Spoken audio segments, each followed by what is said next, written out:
in long brown. And I welcome you to the Quality Health Outcomes Committee. And we'll try to post the, let me see how to get the slide deck out to all, and my apologies. Because Lisa Bui is out this morning, and it sounds like Dr. Jeannie Savage may be having technical difficulties. Dr. Doug Carr will step in and help me moderate this meeting, and we will do our best in acknowledgement of inclusive and effective meeting participations. Please do remember to stay muted when you are not speaking. Use the raise hand function in Zoom when you are able to do that, and state your name prior to speaking, also with some of your own descriptors and identity and pronouns as you desire. Thank you for posting the link to the packet in the chat.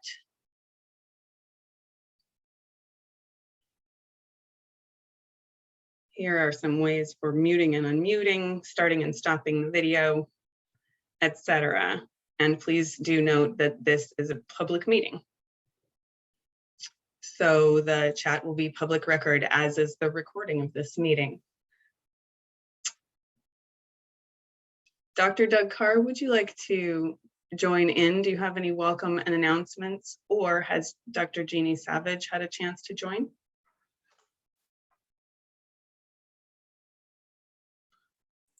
Sorry, she has computer difficulty. She's running into IT as we speak to get things sorted out. Welcome everyone. Appreciate all those from the CCOs and others who are attending today. And this is what happens when you put a few other rookies in charge. So thanks, Don. Thanks for your grace this day, and thanks for your support there, Doug. In terms of welcome and announcements, I too welcome you to the conversation. I hope that we can have a productive conversation and welcome input across the board. We are trying to do a better job of listening, and this is one of the ways that we do it. The Transformation Center TA handout is listed among the materials that we were going to be talking about in our welcome, and I don't have details on that, but I will get them, and then I will transition over. Do we have Dustin Zimmerman on the line? Yes, you do. Next slide, please. We'll defer to Dustin. Good morning, Dustin. All right, good morning. Dustin Zimmerman with the COVID Response and Recovery Unit, he, him, his. Thanks for having me. Just a few updates from the COVID therapeutics team, if we want to go to the next slide. So the new FDA Paxlovid eligibility screening tool for providers, prescribers, is being shared pretty broadly. That went out last Friday, and will go out again today. And then we'll continue to send out those updates. You can see the guidance there, that link. And then all therapeutics are available for any provider to order now. We do know that the supply is pretty adequate, so we shouldn't be hearing anything with anything around issues not being able to access those. So with that, please let us know if you do have any issues or you're hearing those things, and we'll look into that further. Next slide, please. So they're spread out at all the therapeutics are being spread out at more retail pharmacies now. You can see those pharmacies listed below. And the locator site online is being updated very frequently. So you should be able to go there and find those test to treat locations, retail pharmacies as well. Next slide, please. So we do know that the test to treat sitements are not generally easily accessible here in Oregon. We only have Walgreens signed up to be a test to treat site, and that's due to having a Providence Express Care in some of those stores. We're continuing, the therapeutics team is continuing to really broaden those test to treat sites, and that's being done through working with the FQHCs and the rural health clinics, our local public health agencies, and other provider sites that meet those test to treat criteria. The therapeutic ordering will soon be done by placing those orders through the Health Partner Order portal, and that means that providers have sort of a one-stop shop to both submit orders and then also report utilization. And then we should be getting those instructions to get more providers onboarded out this week. So, and next slide. So finally, the COVID therapeutics team is working on a pilot along with the Oregon Primary Care Association and along with the Oregon Health Authority. We're signed into contract with OPCA, and they'll be subcontracting with 2 federally qualified health centers in the, I think probably the next week. This week should be happening that. So through that partnership, the pilot's really going to focus on communities experiencing health inequities, and our healthcare system is really historically unsuccessfully served. So we've really identified some priority populations there, and so relying on those 2 FQHCs to kind of work specifically with those groups. So the goals for that pilot are really to assess the FQHCs as an expanded therapeutics access point, and then really explore the use of FQHCs as an access point to really the broader community. Hopefully lessons learned, best practices will be found, and we'll just continue to update you probably more specifically on those FQHCs once those contracts are in place. So further announcements to come there, and we'll just keep you updated on how those things are going and how we can better engage you in that work. So with that, I can pass it back to you, Dawn. If there are any questions, I can certainly try to answer. Thank you, Dustin. My primary concern around therapeutics right now, as it has been for a while, is that they're not being used widely enough. There has been, even though there was a resource shortage and supply constraint at the beginning, that has eased and had already eased, and we're still not using as much in Oregon as has been available to us. So our job needs to be to expand both awareness, comfort with prescribing in our providers. And if you look at the eligibility criteria, they were originally somewhat restrictive for that same reason, and they have been relaxed to the point where not being fully vaccinated or other kinds of vulnerabilities or risk factors per provider consideration may serve as those variables to make somebody eligible, such as a multi-generational household in which someone in the home is at higher risk than the individual in front of the provider for whom they may consider treatment. So please do support broadening the use of these therapeutics, especially in those highly impacted communities. And hopefully the access will ease. It has been harder than it looked for community members, myself included, to access evaluation and treatment in a timely way, because it has to happen very fast, to happen in those first few days of symptoms. Any questions about therapeutics, access, or how to make those more available to our communities? Any questions for Dustin? Hi, Dustin, this is Ariel Smits. I'm asking, I'm from the HERC, but I'm actually asking a question from my clinical practice.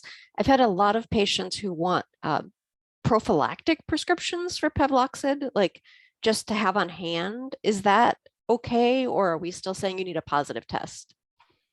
My understanding is we still need a positive test. Yeah. That's a simple answer right now. Maybe that'll change. Yeah.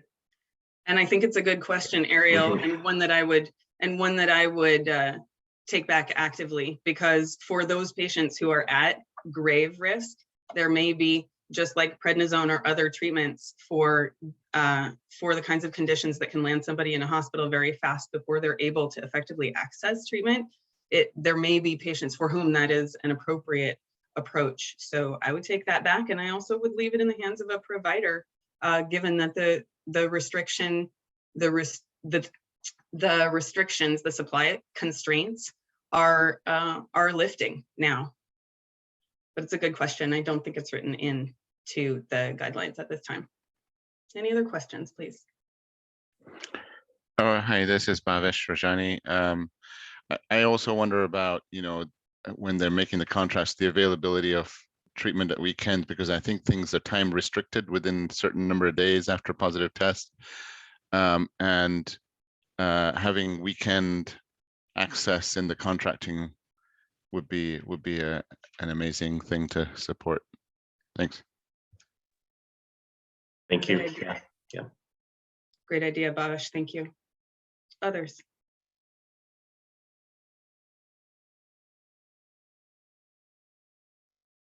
Hearing none.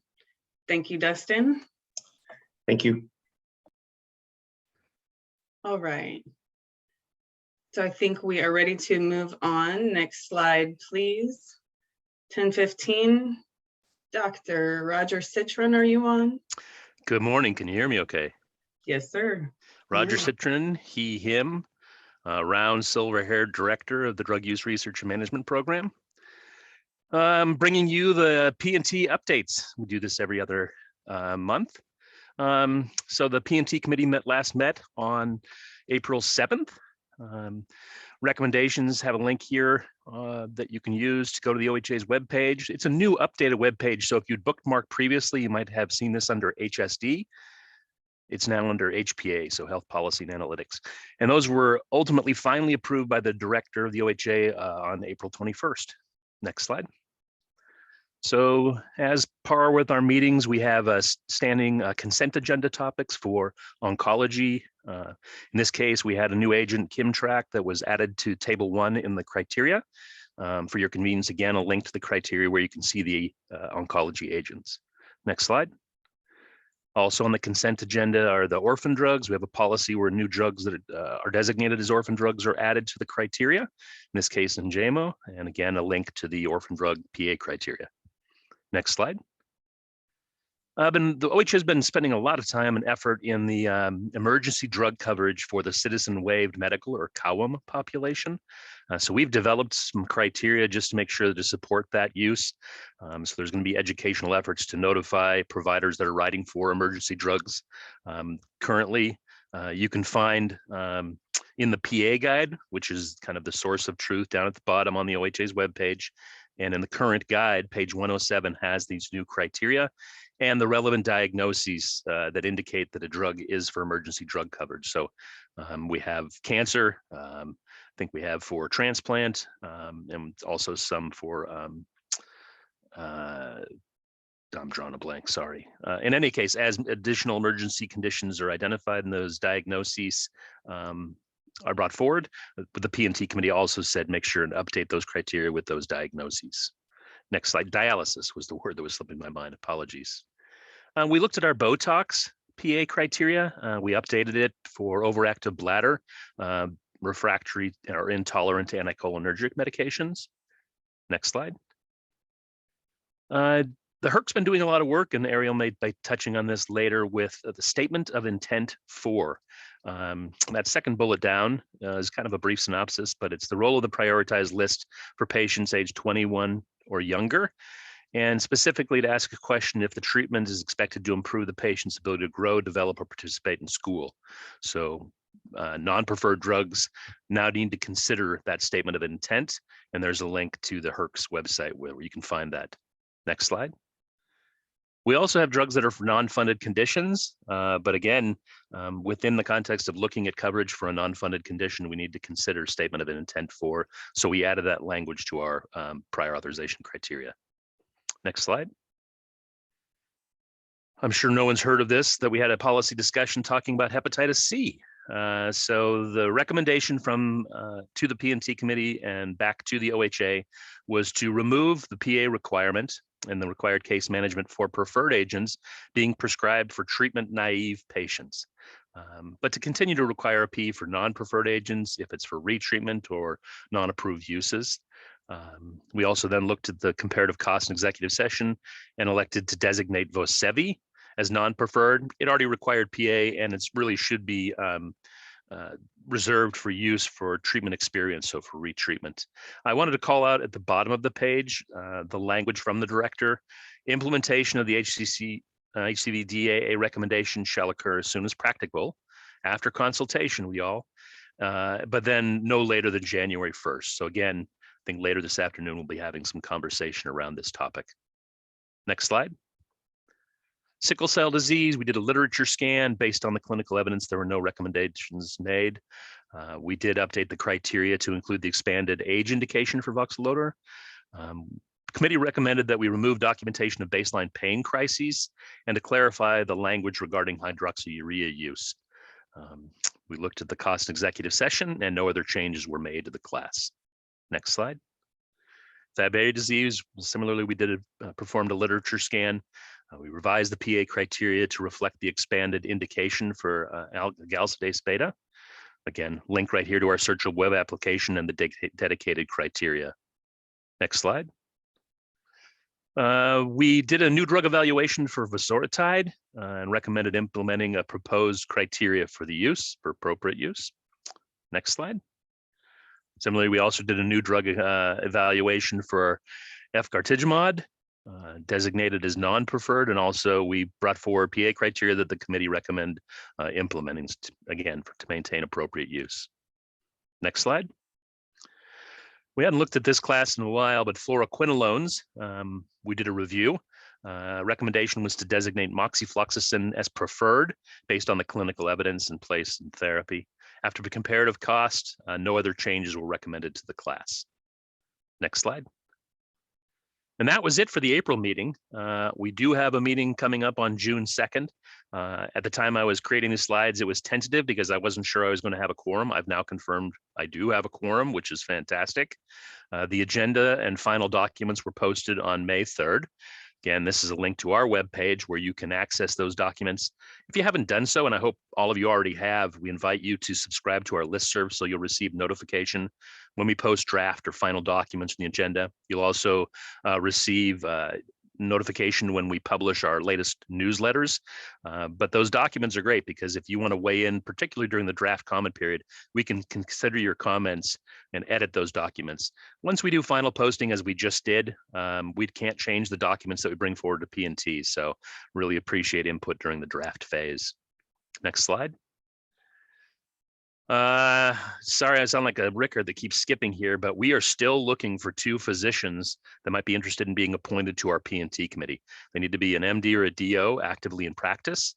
Again, we meet 6 times a year, every other month. So we're meeting on the even months. You know, it is an afternoon, 1 to 5, but a really important work. It informs the work for the OHA and sometimes spills over into the CCOs. So if people have questions, by all means, have them reach out to me to ask any questions. Next slide. And with that, see if there's any questions.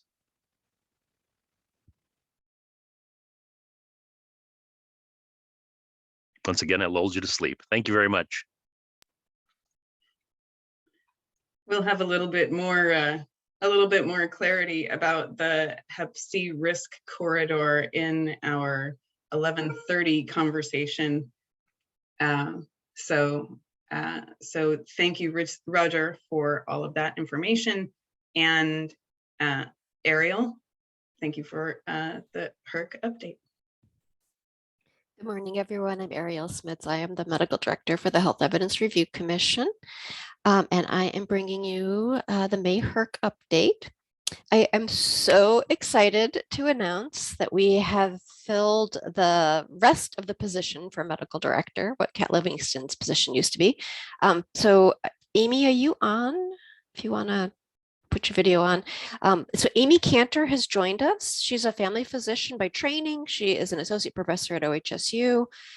She works with the Evidence-Based Practice Center as a core investigator. She's also done a lot of work for the USPSTF and ARC and NIH and Women's Preventive Health Services Initiative and tons of other really great work. So she's a really good fit for us, and we are so excited to have her.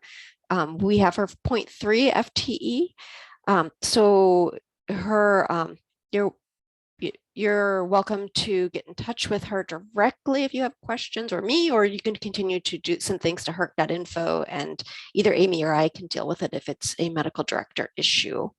But yay, super excited. Amy, are you on the line? I am, and I turned my video on briefly. You want to just introduce yourself real quick? Sure, you did a great introduction, but as Ariel said, I'm Amy Cantor, excited to join the team.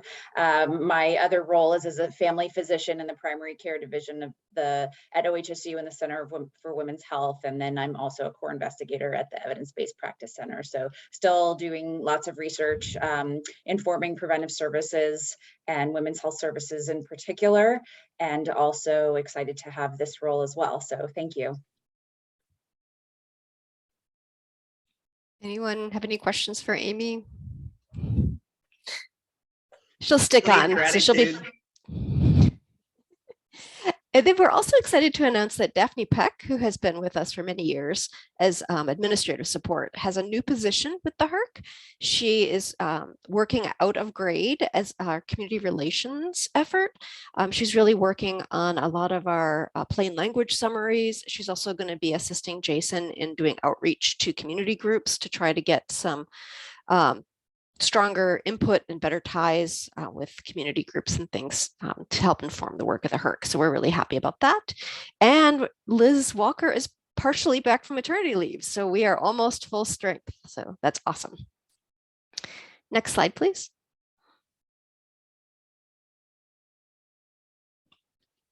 So a couple new things that you need to know about.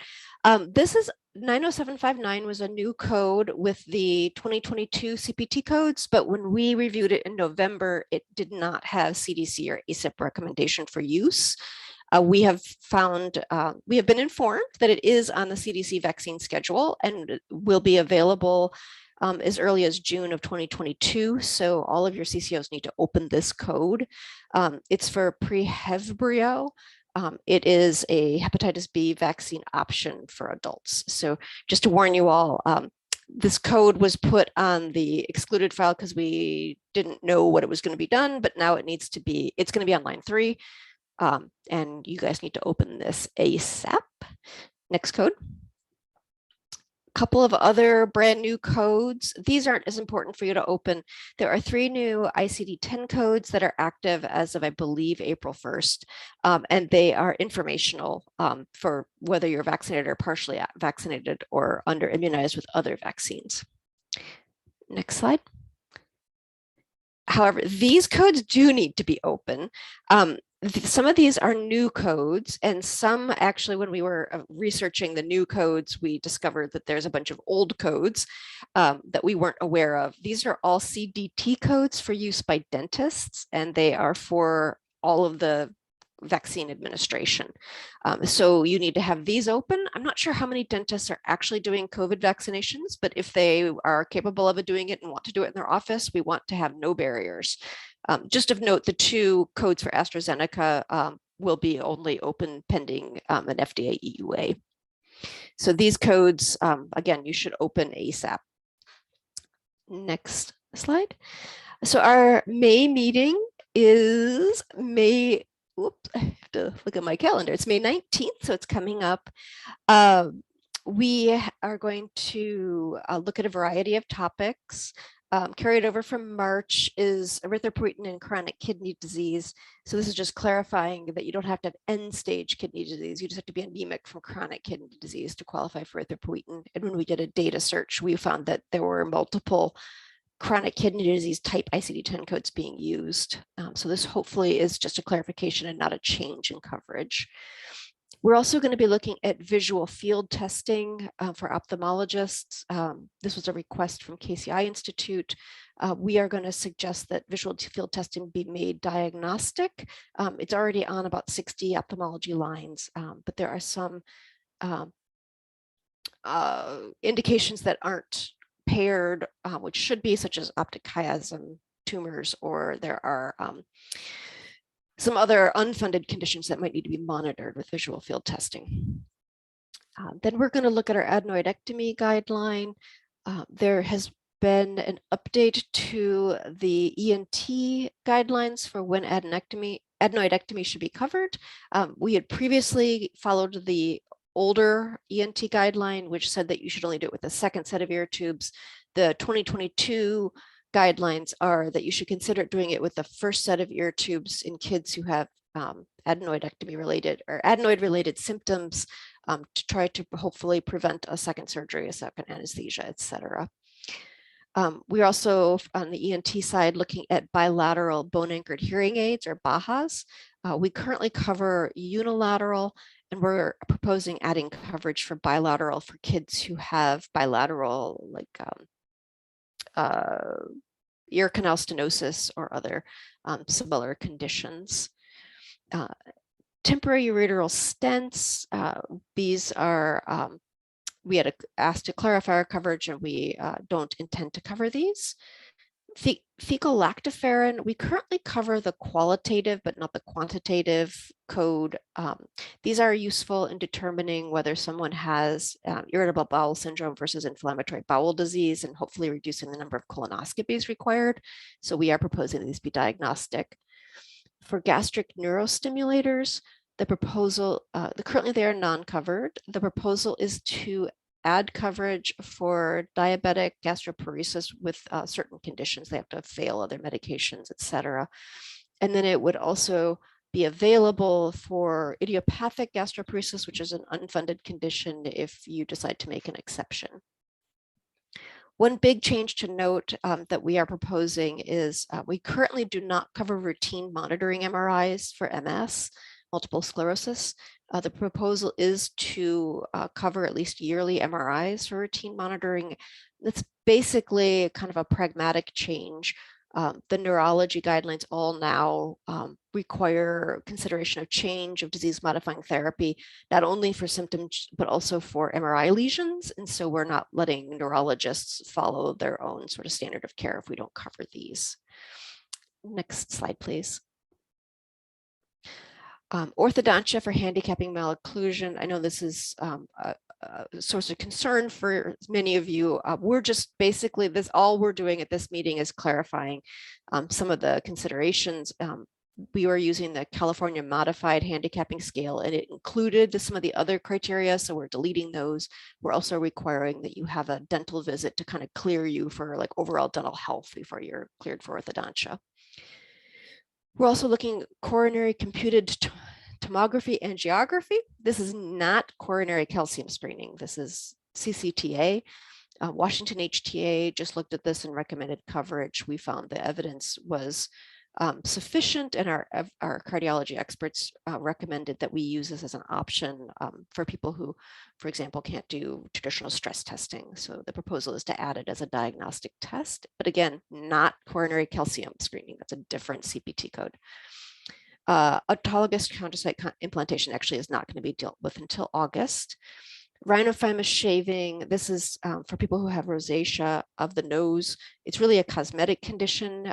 If it actually caused obstruction of the sinus ostia, you could get treatment of it based on chronic sinusitis, but just general rhinophyma is actually currently on a covered line. We're proposing moving it to an uncovered line because of its cosmetic nature. Then we're looking at spinal cord stimulators for diabetic and neuropathy and recommending against coverage. And then a part of our below the line review, we discovered that benign gastrointestinal carcinoid tumors are not covered. This is based on the old thinking from the 1990s, early 2000s, that there was a difference between benign and malignant gastrointestinal carcinoids. The current understanding is that there is not. So we are moving these to the covered line. Next slide, please. So that is what's coming up for our May May 19th meeting. Again, everyone is invited who wants to come. Anyone who has any input is welcome to give it to us in writing as written testimony, or come to the meeting and make public testimony. Moving on to the Evidence-Based Guidelines Subcommittee. It met in April and it reviewed PANS, which is conditions that result in neurologic symptoms in kids after either strep or other infections.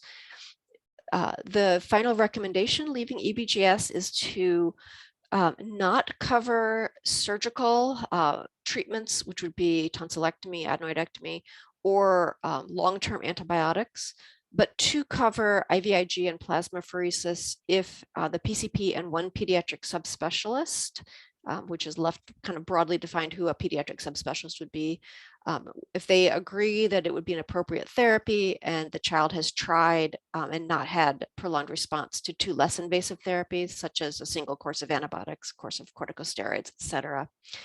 If the child qualifies for IVIG or plasmapheresis, there needs to be a reassessment every 3 months for continued need.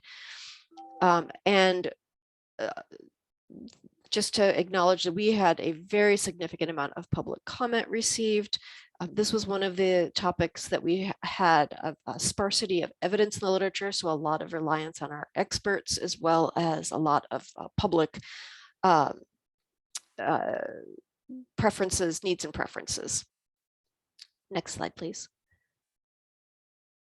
So the other thing that came out of EBGS in April, we had discovered a issue with our evidence review for high frequency chest wall oscillation. Based on that, we downgraded evidence and EBGS decided to change their recommended coverage to just be for patients with cystic fibrosis. We had previously recommended coverage for bronchiectasis. The recommendation is now to not have coverage for bronchiectasis.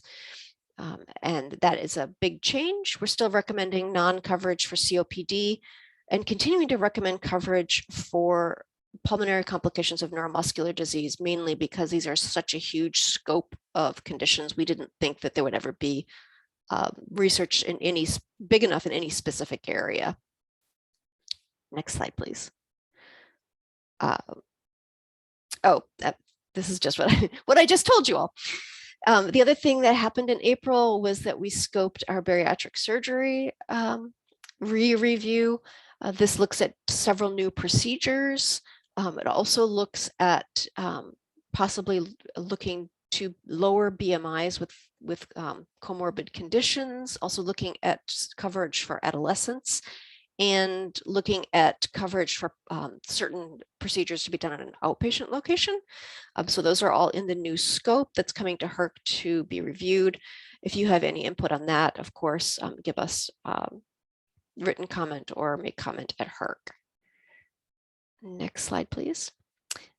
So the next EBGS meeting will be in June. We'll look at our public comments on the proposed changes to the high frequency chest wall oscillation coverage and have the final, hopefully the final proposed revisions come out. We are also currently working on scoping for continuous blood glucose monitoring. This is a topic that has a lot of complicated pieces. The HERC just reviewed it less than a year ago, so there is a possibility working with our leadership team that we may end up not going forward with this, so we'll kind of keep you all advised. Next slide, please. Again, EBGS, any future topics, we always welcome any input and could always use your thoughts and comments. Same with any future topics for HERC or VBBS. One last kind of late breaking request I have of you all. I found the draft proposal from CMS for the 2023 ICD-10 codes, and it's a very, very large list of about 1,500 new codes. So if any of you get the new codes, the actual finalized list before HERC does, I would really appreciate seeing a copy. We need as much advance notice for these as we can get. So that would be really helpful. Next slide. Again, herc.info is the best place to send things to because it will be distributed to the correct person. My email's there as well as Amy's, and Jason as well as the director. Any questions for Herc? I see that David Shute wanted to know about opening of new codes. That's a good question.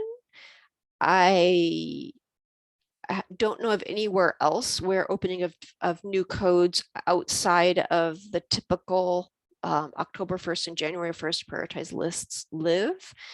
We typically do it at this meeting, but Dawn or others, if you have better or other suggestions on ways to communicate that, I'm happy to entertain them.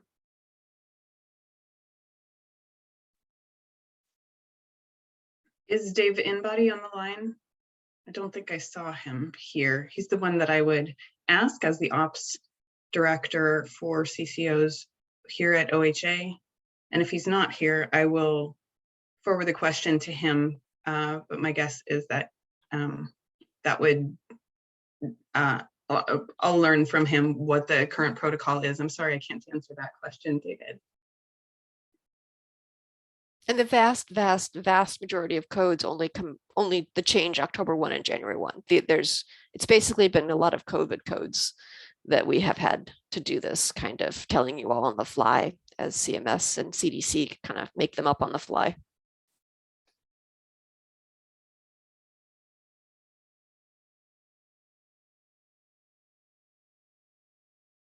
Thank you, Ariel. Any other questions? Input, complaints?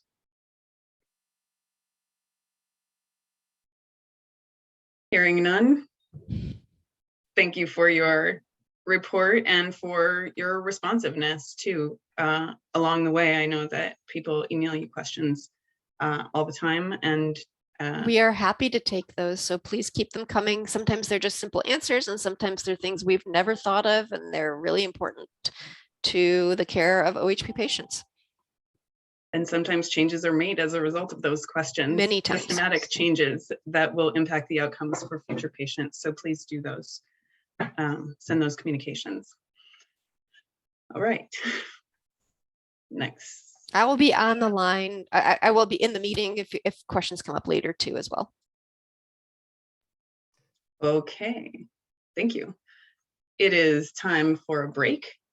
So if you would please be sure that you're muted. We will take a break now, and we're a little early here. So let's plan to come back at 11 o'clock, and I'll try to make sure that our next speakers are here. So 11 o'clock, please. Thank you.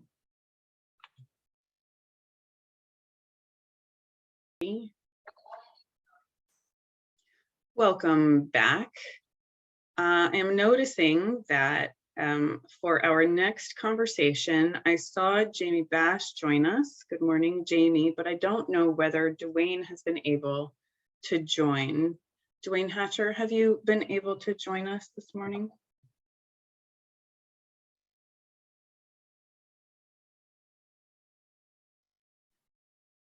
So Dwayne is not scheduled to join us until 10, and I wasn't able to find him quickly enough to see if he could join early. So maybe I'll take this opportunity to acknowledge Dr. Jeannie Savage. Thank you for joining us. I'm glad you were able to join us. Do you have anything you'd like to offer to the group at this time, Jeannie? I do not. Thank you so much. Apologies for being late. Thank you. There is one clarification that I wanted to make about with maybe an apology, but a clarification. When we were talking about Paxlovid earlier, Paxlovid is not authorized for prophylaxis of COVID. We were talking about prescribing it, potentially prescribing it prophylactically. It's not a prophylactic treatment, and I did not mean to imply that. We were talking about potentially putting it in the hands of patients before they had symptoms or exposure. but it isn't the medicine that patients should take before symptoms or exposure, and it shouldn't be taken without the without being under the supervision of a provider in the context of active disease. So if you have any questions or need clarification about that, or if you are confused, please do reach out, and I'll be happy to clarify, or whoever your provider is should clarify. We do have Evusheld for actual prophylaxis of COVID for people who are unable to be vaccinated, particularly. And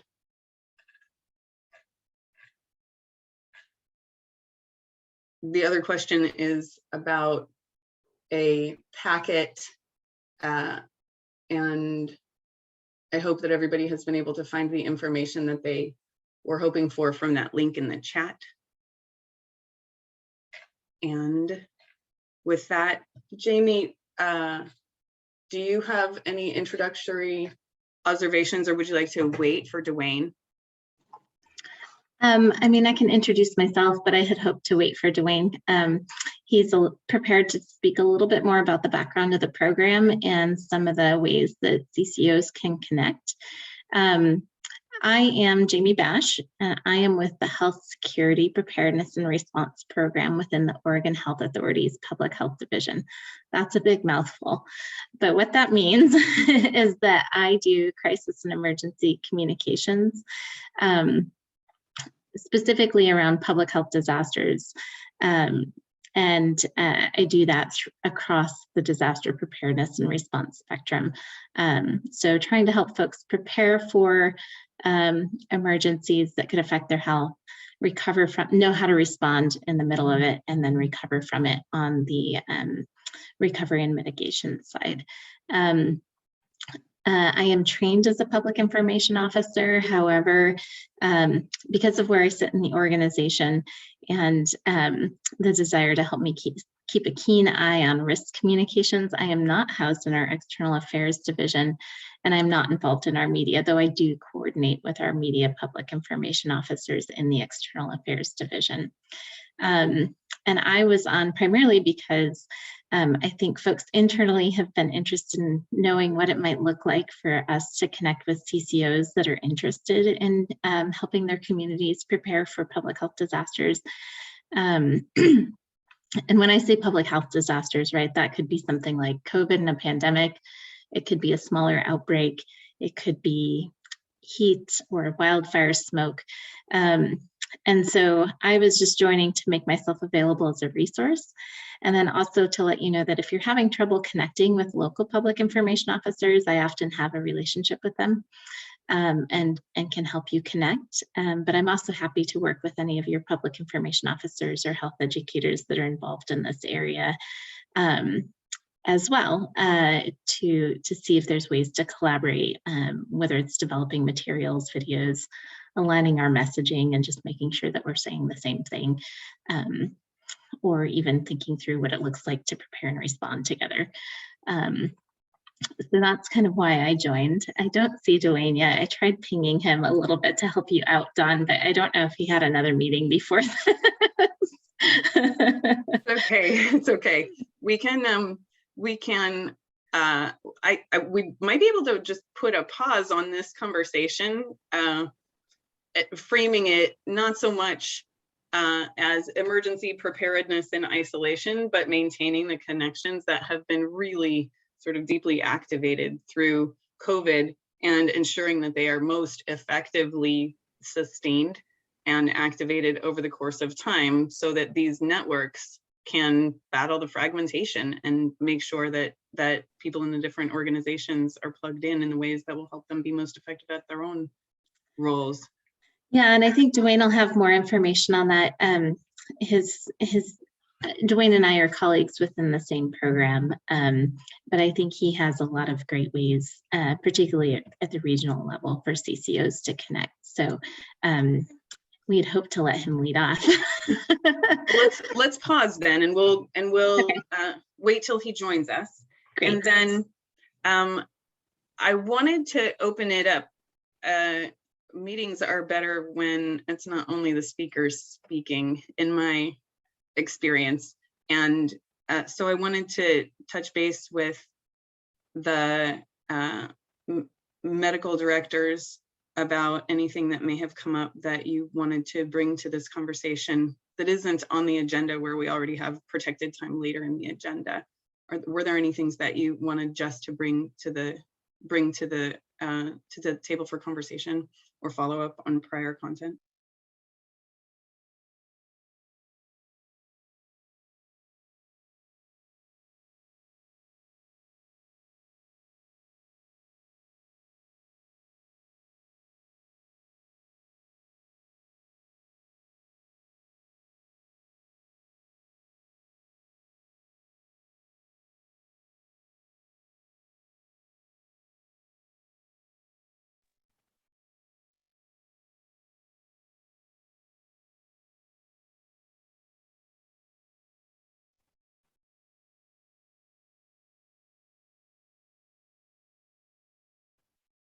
All right, we can stand by.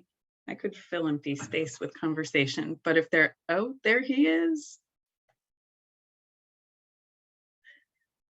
There he is. Welcome, Dwayne. Thank you, thank you. See if I can get my video and audio working here. And Dwayne, while you do that, I should tell you that I was able to see Dawn's message for us to maybe join a little bit early, and I was on. So no, it's fine. So I did give a brief introduction to who I am and what I do. So don't feel obligated to introduce me. And for folks that do want to connect with me, I did drop my email in the chat for you. Great, thank you. Settle in and take us from there. All right. So am I on then?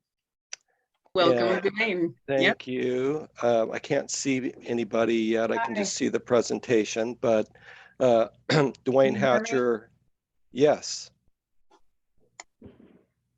Oh, hold on. I got to get out of QHawk. Just a second. Oh, okay. Dawn, I do have like 6 or 7 slides. I can send those to you, or I can show them right now. Whatever you'd like me to do. If I'm not mistaken, Dwayne, your slides are up and you just have to say next slide. It says emergency preparedness connections. Are we right about that? Can you see them? I can. Are those your slides? They are not. Would you like to share your screen? Sure. Let me bring mine open first on my. There we go. All right.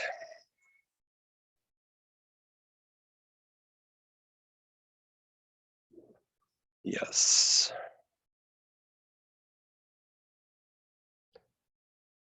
Sorry, I'm not used to using Zoom so much. But okay, so I'm Dwayne Hatcher. I'm the operations chief for the Health Security Preparedness and Response Program. And I've been with public health for, well, since 2014. Prior to that, I was the licensing manager for the State Board of Nursing for like 12 years. And then prior to that, I worked with Providence Health System for 16 years. And interestingly enough, you know, each time that I made a career move, I think I was sort of following my heart, and I kind of got into this during Y2K years, and ultimately, when I was with the nursing board, this program contacted me and wanted to make the connection with the clinical providers for our volunteer registry. So I came over to manage that program for a while, and then moved over into the operations chief section. And then, of course, we've introduced Jamie. Recently, over the last 3 years, I've been in various and sundry incident command positions for the coronavirus response. Most recently, I was the deputy incident commander for the hospital surge incidents through Delta and through Omicron. I think you'll recognize some of the organization here as I move through this really quickly.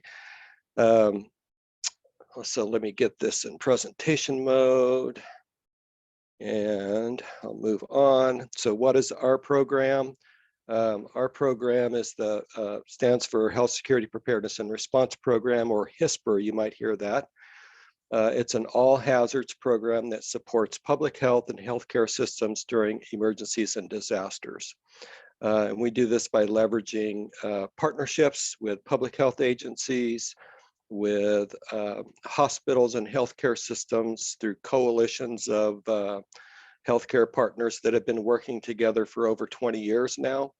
I think this next year will be we'll be well into our 3rd decade of working together in partnerships throughout the state to do emergency preparedness and response. So what do we expect and what do we work on? We work on what we call all hazards, right? So there's terrorist attacks, floods, internet, fires, earthquakes, mass casualties, pretty much anything you can think about. This is just kind of a look at what we expect to do. There's things that we don't expect as well. Like, for example, we've been asked to stand up a planning entity related to the World Track and Field Championships in Eugene in July. So as much as it's an awesome opportunity for tourism and promoting our state and so on and so forth, it's our job to sit back and think, what could possibly go wrong with this scenario, right? From a public health perspective, healthcare perspective. And so we're planning a coordinated statewide hospital on standby response to a mass casualty, just as an example. Now, you wouldn't know that because we're doing that in the background, and we don't want it to get out that we're planning a bad day on that event, because it is we want to make sure that we're supporting the event to go off appropriately. But if there were a bad day, we would at least have done some pre-planning. Another thing we didn't expect, by the way, was that heat cap that came through last year, the heat wave that came through. We didn't really see that or recognize that because it doesn't happen here in Oregon. Of course, this year we're more ready than we were for something like that last year. We rely on partnerships internally within public health, acute and communicable diseases, immunization, drinking water, radiation, vital records, so on and so forth. We have a lot of internal partners that we coordinate with. Outside of our division in public health, we have other key state partners we work with, which is DAS, Department of Corrections, Transportation, State Fire Marshal, Oregon Military Department, Don's program, the ODHS, state police, and so on and so forth. You will recognize this map because over the last 2 or 3 years, we've been working this map to respond to coronavirus. This isn't something that we made up on January the 28th, 2020. This is something that existed for that 20 years of planning. These regions are based on what we call ambulance service areas. So if you get into a really bad car wreck and you have a trauma and you need to go to a hospital, if you're in one of these colored sections, there are organizations in place already to take you to a hospital system within one of these colored systems. So our ambulance service areas created this map. And there, by the way, there's no Region 4 and no Region 8 on this map. That's because they're up here. Region 4 is up here in Vancouver, and Region 8 is out here towards Klickitat County in Washington. So in April, when they decided to go with the regional approach, the Governor's Joint Task Force adopted this as these are the partners that will be working together to solve the coronavirus response. And so that's how this came about. This is really important for you to understand that each county and each region has a staff member of mine working in that area. So I have one staff member that works all of Region 1, part of Region 2, with the public health emergency preparedness coordinators within that county. So we received grant funds from the CDC, which we passed through to counties to hire staff to do that preparedness work within their county. Then within each region, I have a staff member that also brings together all partners within those counties in those regions to build a coalition of providers. So that includes hospitals and healthcare, EMS agencies, the public health emergency folks, and the county emergency managers. So the opportunity for this group is to engage with those coalitions to do that work within those regions. Now we know that Dr. Maggie Bennington, I'm not sure if she's on this call, and I'm not sure I said her name exactly right, is already engaged with Region 1's coalition work. I do know that we had one of the innovator agents for this area right here that went to one of our coalition meets. So 3 and 5, they meet together. And I have this person's name written down somewhere, but I don't have it at the top of my head right now, but met with this group to present what CCOs can do for you kind of thing. It's sort of, here's what we do, here's what you do, how can we work together? I do know that the CCO person in Region 7 has met with them. So there's activity at that level, the operational level. I do know that when we had the Chetco Bar fire right here in Brookings, and we had the Eagle Creek fire, which was up here on the west side of Hood River, but the fire was bearing down on Hood River mightily, say it that way. My staff that live and work in these areas were seated in the Emergency Operations Center at the counties. And both times we had a CCO representative that was tagging along with my staff there.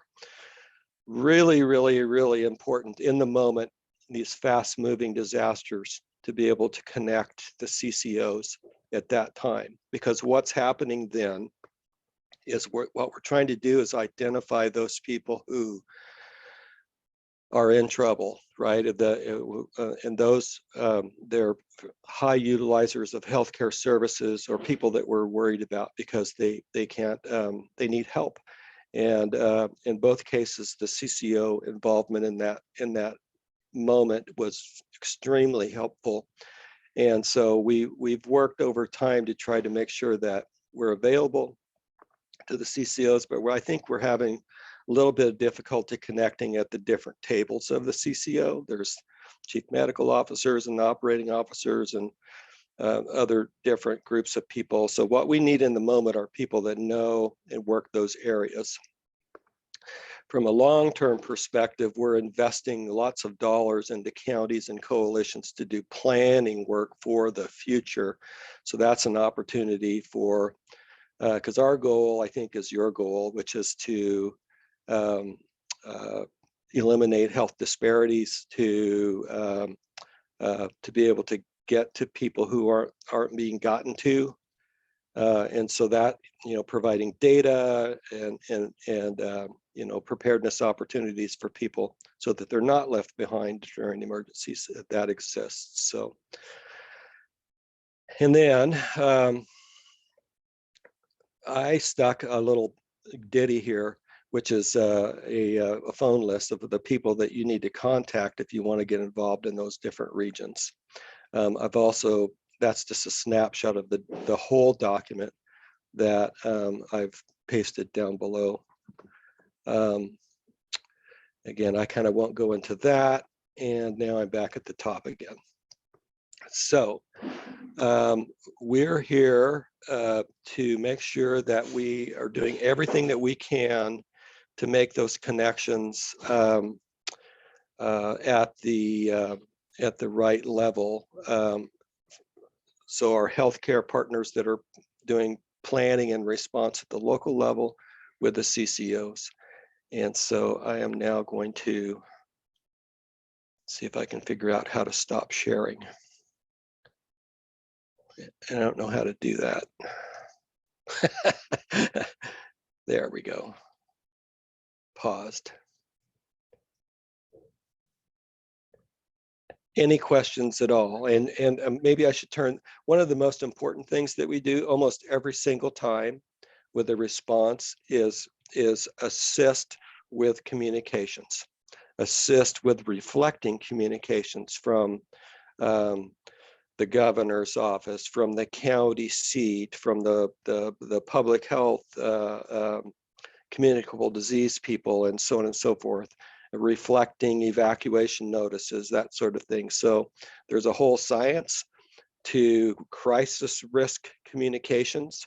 And we have in front of us right now, Jamie Bash, who is an expert at this. She actually teaches courses in crisis risk communication. And I think we may be in the middle of doing some, or we have some planned for locals in the next month or two, right, Jamie? We have a crisis and emergency risk communications training that has a 30-person wait list scheduled for May 25th and 26th. So that tells me I need to get a follow-up one scheduled and on the calendar soon. I briefly mentioned that I can help connect with local public information officers at public health authorities. Certainly Dwayne's staff can do that as well. And so as your folks connect with them, that's another way to get in touch with those folks. But I also maintain relationships with them. And I do deliver crisis and emergency risk communications training. It's using a CDC curriculum. And so if you have a need or an interest in that, part of my role is to help build capacity for crisis and emergency risk communications around the state. One thing that I didn't mention is that we have one of my roles is to help build out tools to help support our healthcare partners and our local public health authorities and tribal partners in their communications. And so we have some risk communications toolkits. We don't distribute the website broadly to the public. The website that I'll drop in the chat is really for healthcare partners, and it has talking points and press release templates. Press releases often go out through public health versus the other partners, but there's talking points and fact sheets and FAQs for many of the hazards that we have throughout the state. And certainly you all would be welcome to steal, adapt as you see fit. I don't ask for credit. These are really for our partners' use, and adaptation is needed. The one thing that you should know from an equity perspective is that many of these have been pre-translated. We have some that the website needs to be updated, but generally speaking, most are available in 10 to 14 languages, with the exception of social media, which tends to be just in English or English and Spanish. So I'm dropping that link in the chat now for you. And I do see that there's a question, Dwayne, about the Hpo and Hisper Regions. Is it just a different name? Yeah, Jamie, I did answer the question, but okay. Region 1's Hisper Healthcare Coalition, they call themselves the Northwest Oregon Health Preparedness Organization, or HPO. It's the same thing, it's just a different name. Region 3 and 5 combine their efforts together and call themselves the Southwest Oregon Health Preparedness Organization, HPO. Same thing.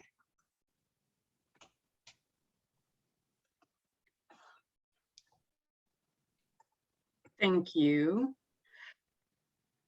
one of the concerns and frustrations that has wound its way through the COVID response and through a lot of the other work here at the state is how the silos, the fragments, the overlapping but not necessarily aligned roles of all of the different interested parties and support organizations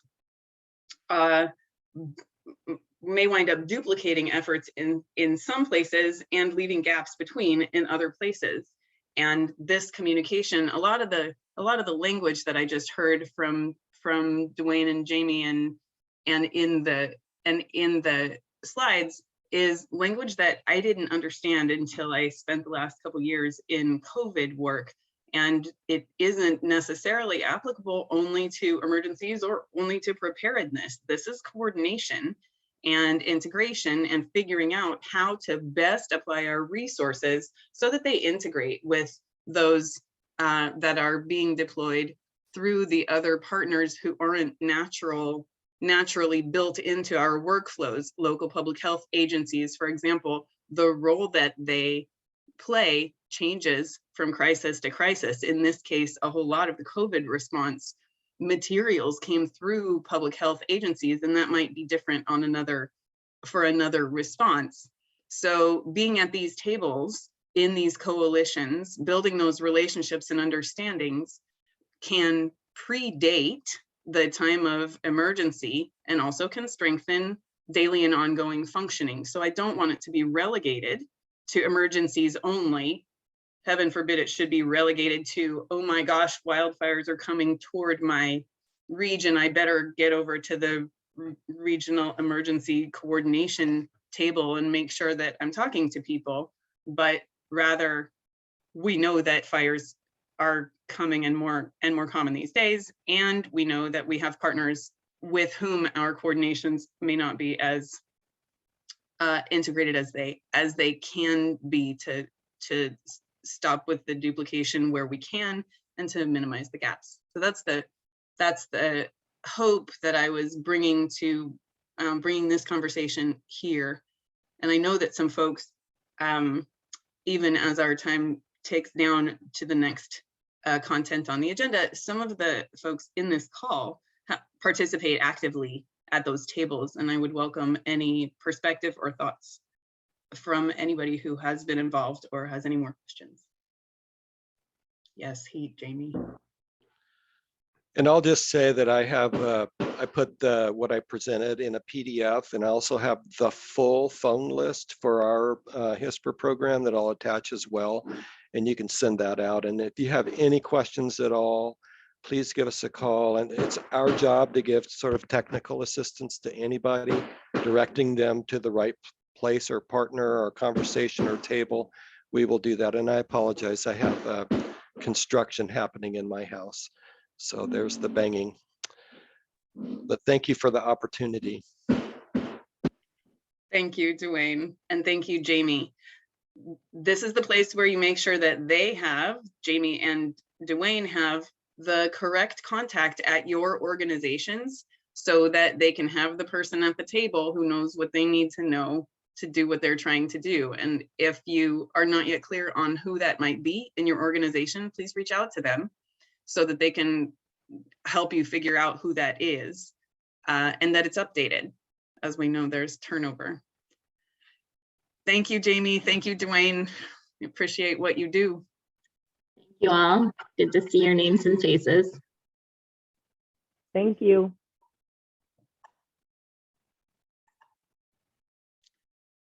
And here we are running right on time, just in time for Dee Weston. Dee, are you with us?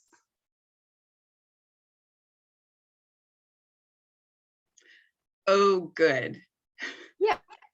And now hopefully you can even hear me and see me. We can hear you, but that was a little broken up for me. Is that a bandwidth issue for you? Okay. So thank you so much. And Dwayne, I assume that was the sound of bridges being constructed. That was what we heard. Yeah. It's loud. I think everybody is aware that Director Allen approved P&T recommendations to remove PA or prior authorization requirements for most hepatitis C treatments. That only applies to preferred products. When I'm getting a notice saying my internet connection is bad. Can you still hear me?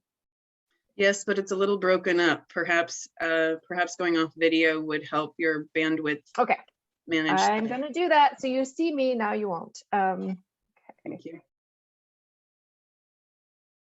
If I can get to the right thing, we'll be doing good. Okay. Stop video. Okay, so hopefully you'll be able to hear me better in a moment. Flail your arms or something if not. So as I was saying, Director Allen approved P&T recommendations to remove prior authorization requirements for most hepatitis C treatments. That just pertains to preferred products and for when there are no prior claim history that you're able to see. The implementation is expected to be as soon as practicable, but only after consulting with CCOs and working through whatever operational challenges or other concerns there may be. The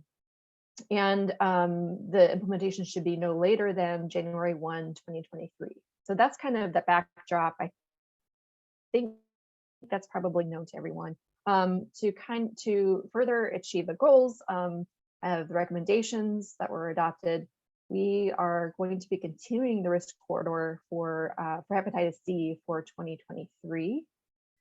And there may be a need for minor contract changes to address whatever concerns that arise as we engage with CCOs. I anticipate that there will also be changes to the definition, the document that's referenced in contract about the definition of adequate care management protocol. And I'll be working with the actuarial team on what deliverables specifically and templates for those deliverables that CCOs are going to be asked to send for reconciliation process or for anything else. So I want to open it up because I do want to hear what concerns and questions and recommendations you may have. You can certainly also send them to me directly by email. I'll drop my address in the chat. There may be others that want to talk now. I don't know, Dawn, did you have anything you wanted to add, or? I just wanted I don't know to if the offer actuarial this team is here. Oh, and there's Dave joining, good. I just wanted to make sure that we were communicating effectively given how quickly this is moving and some of the timelines around contract amendments moving into this next contract year.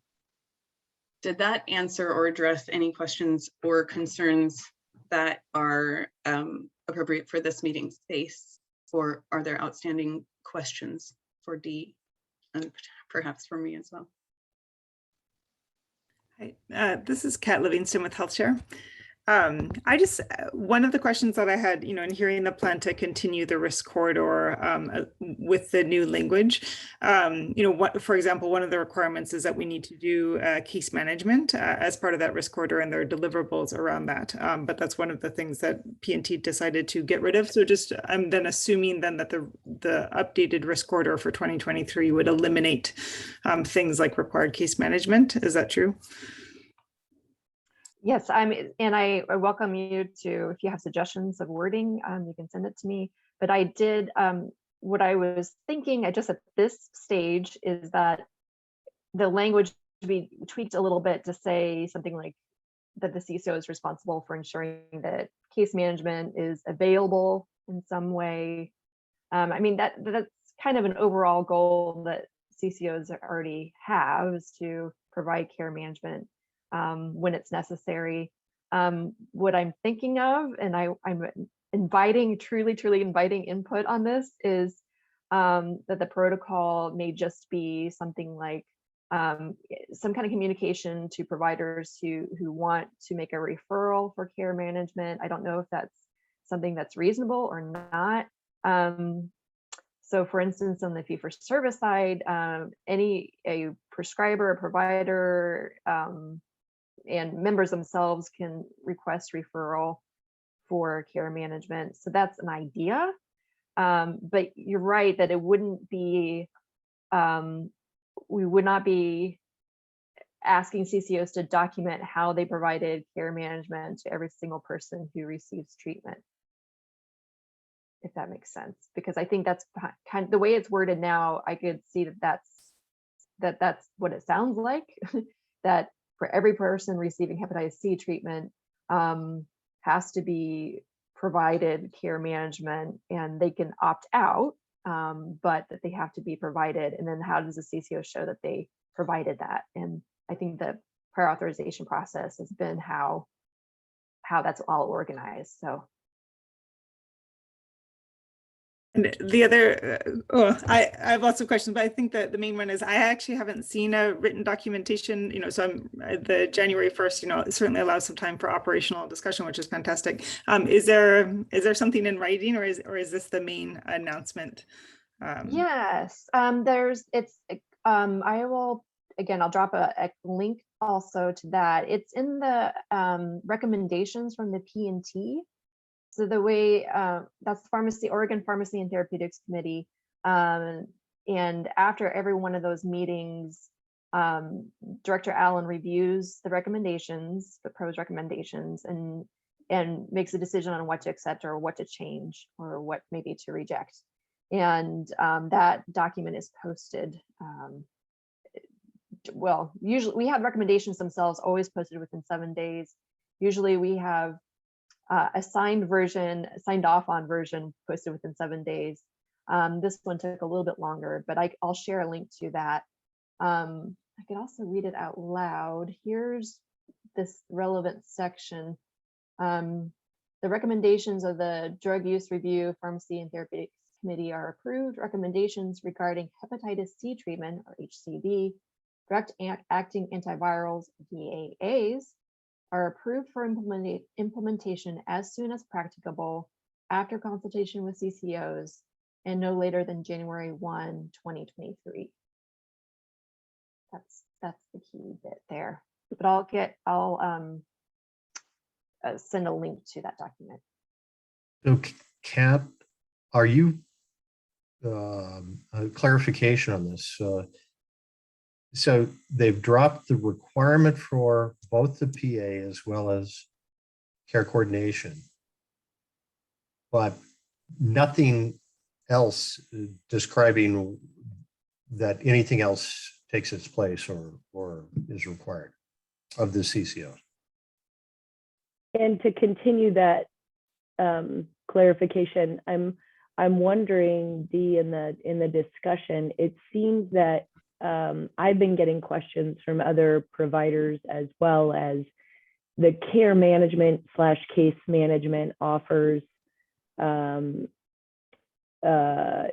just connection to that and support for the hepatitis C treatment, but also support for housing, food insecurity, a level of engagement with social services that may also be needed, may not be, but may also be needed. So I guess my question is, when the discussion was held at the P&T, was there also data presented looking at, since we're sitting in the quality meeting, I want to focus on the quality aspect of it. Is there data discussed about the value of case management and or whether, saying, well, we've shown that case management hasn't actually been very effective and been a barrier, and we'd rather not mandate it, or actually there is good data to suggest that case management supports. And so what kind of discussion behind the requirement of the case management, I guess, was held in the meeting about the DAA and the antivirals? Because I don't know where that data exists, and I'm wondering if we would have access to it. I'll answer as best as I can. I don't know if Roger is able to speak to this as well, but there was some discussion for sure about care management. I think what it came down to is that the P&T committee and others didn't believe that the only way to provide those things is through prior authorization. And so inviting us to consider other ways to make that connection. I know, that there have been some CCOs that use specialty pharmacy, and specialty pharmacy is sometimes an indirect way to provide care management. I've internally talked a lot about perceived or actual barriers from specialty pharmacy, but in any case, that's not interrupted or impacted by this proposed change. And I'm not looking to, I don't anticipate a change. If you have thoughts on that, please send me an email just to be sure. But I think the goal is to still have a way for people to access those social supports when needed. It just won't be through a prior authorization gateway, unless they have, unless there's treatment experience, because the prior authorization is still required in those cases. Thank you very much. And I saw Dr. Rajani's hand came up, and then I think we have Kent after that. All right, thank you. You got the order even. That's great. Okay, Dr. Rajani. Yes, thank you, Dee. So a question is really understanding how the risk corridor is being planned then for 2023, in that given that there's no further PA on the majority of preferred products, and there are no real barriers to members receiving treatment any different to perhaps members in a commercial setting, or there's no criteria now that are in their way to get access to treatment. What is being proposed about the actuarial determination for all CCOs to put an incredibly large number of dollars aside to then not be able to use them for any other purpose other than this, when there are no further barriers in place? And that's my first part of my question. The second part of my question in that is really that, given the past couple of years were difficult for many people to get into treatment, a lot of dollars were left behind by CCOs with the money that was put aside. And so that we continue to put those dollars at risk with not being able to use them for any other purpose, and they're not able to be carried over year on year. So is the plan to continue that practice? Thanks. Thank you. Those are great questions, and questions that I cannot answer because I'm not in the actuarial team. Is there Chelsea or someone else on the call? Well, it brings up a good question, Dee, which is, so I think Dr. Rajani brings up two questions that need a pretty good discussion about the actuarial effect in the corridor, and also about COVID adjustments for treatments and so forth. I'm wondering where that discussion is best held. Is that discussion best held here? Or do you feel that the group that you may need to have a discussion about that effectively is not present? Or are they present? I don't know. No, they're not here. But, okay. I don't think, I don't know if we have Chelsea or Will, but I think this part is probably primarily a contracts and compliance conversation. Dave Inbody, if you're on the call, I thought I saw you come in, and perhaps you could advise where that conversation can happen.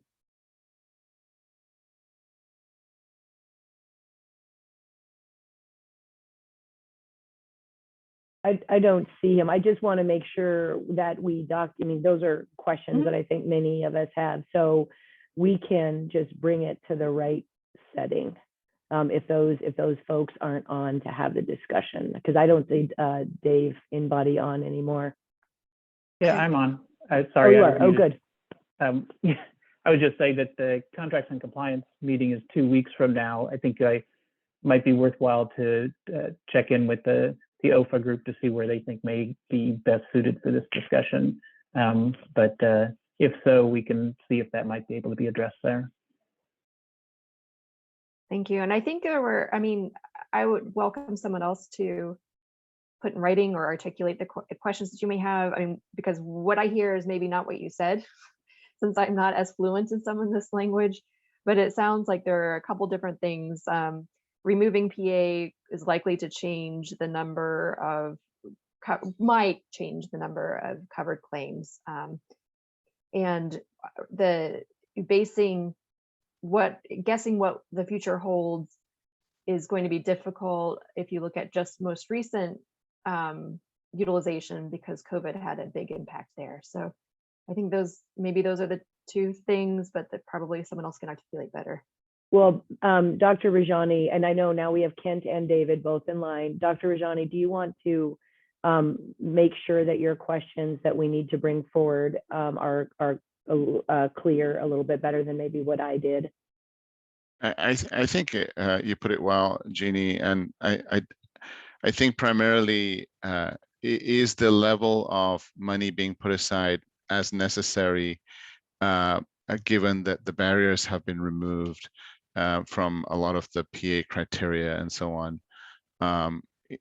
in order to provide access to treatment, and that there was no real adjustment made during the COVID time, as was made for, for example, for the QIM dollars that were put aside. So, I think it's important to look at that never happened, and none of that money can be reused year on year. It's lost to the system.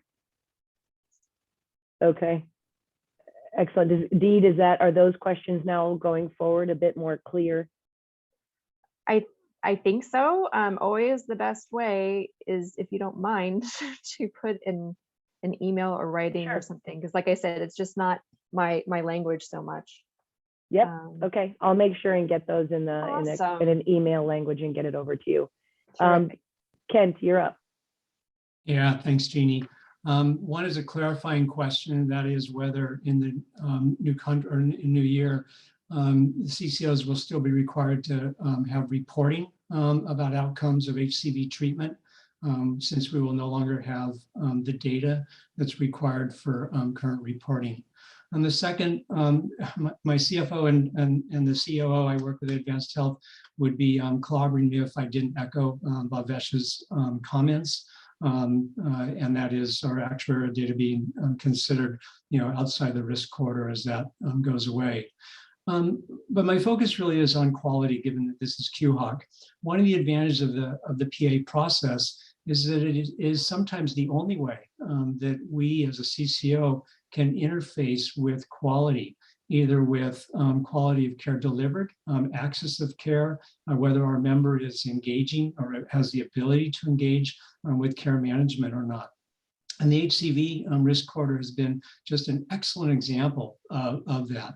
We are tracking a number of folks who otherwise wouldn't be treated.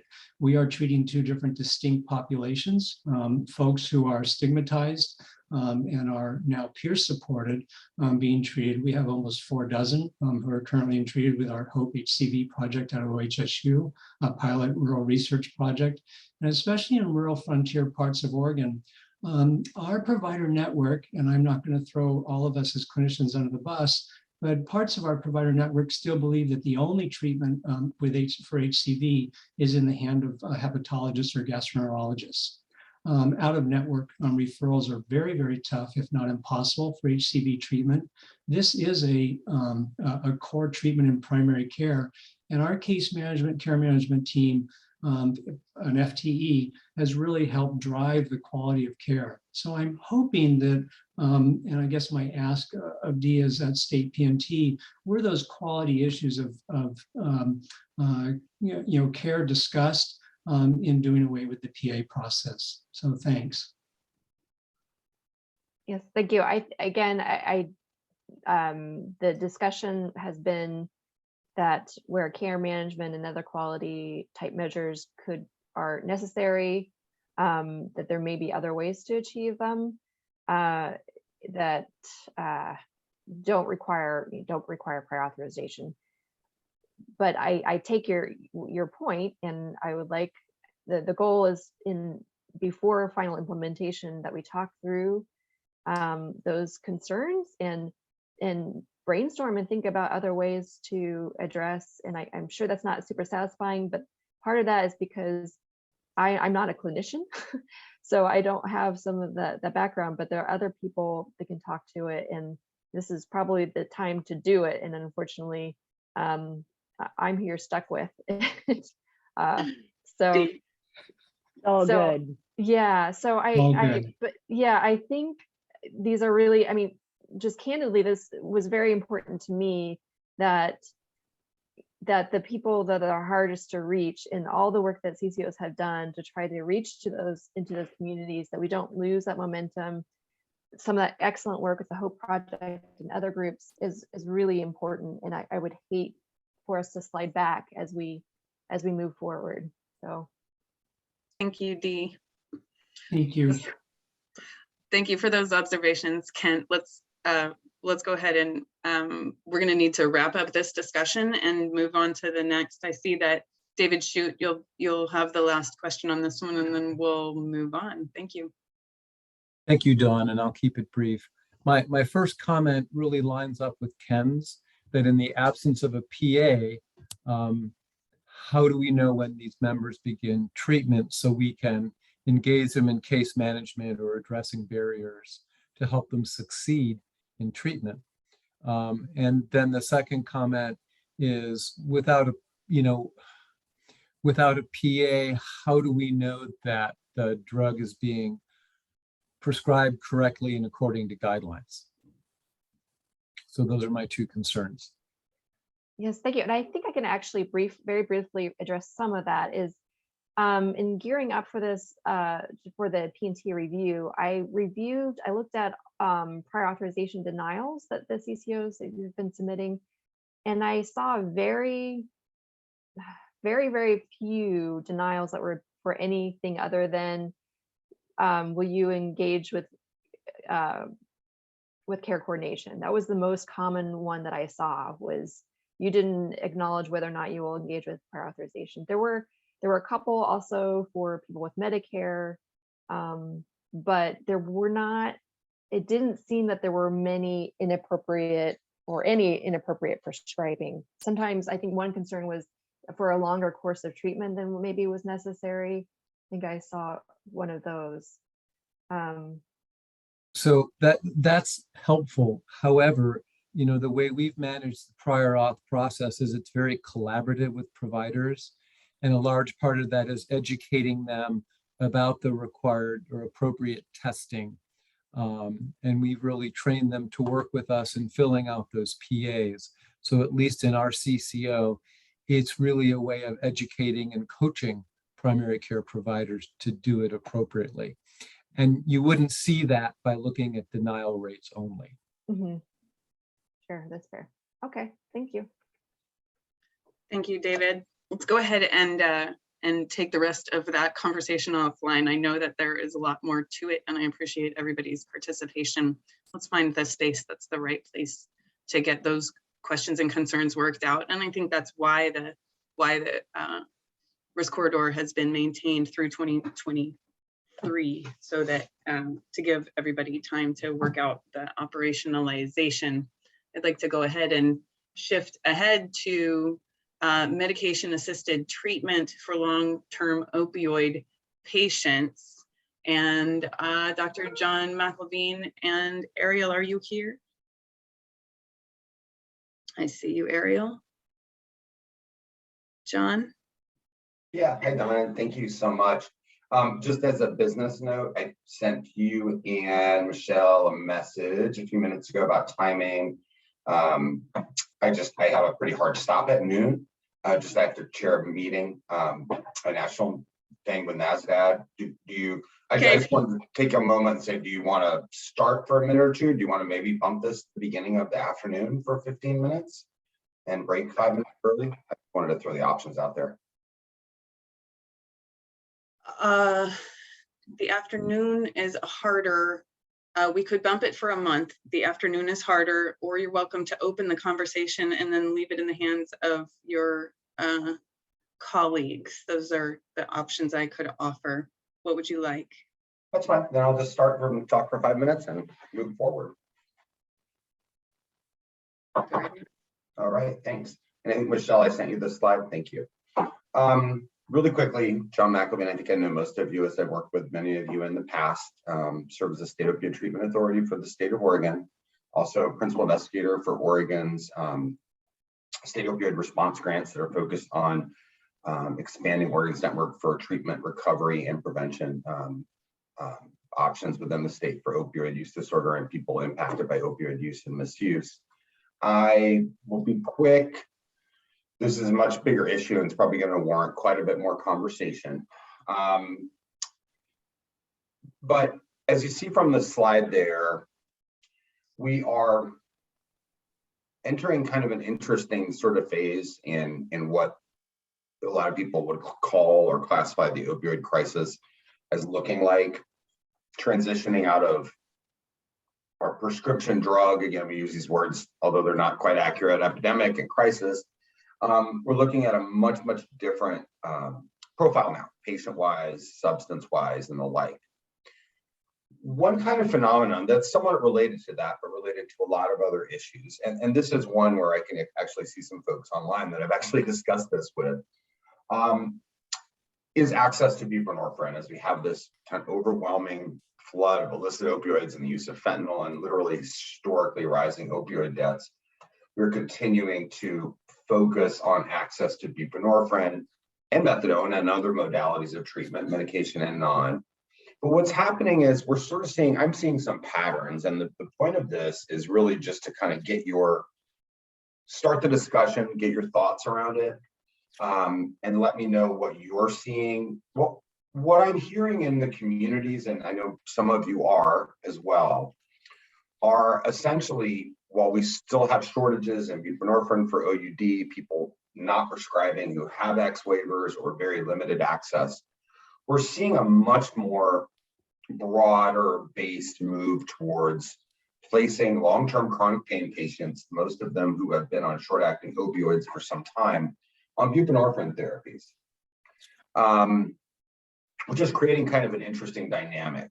Many times these folks are being diagnosed actually with opioid use disorder to allow access to the medication from a payment angle.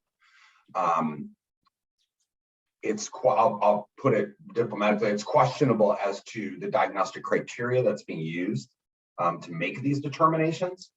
I think most people here that know me know I am 100% for MAT access, of course.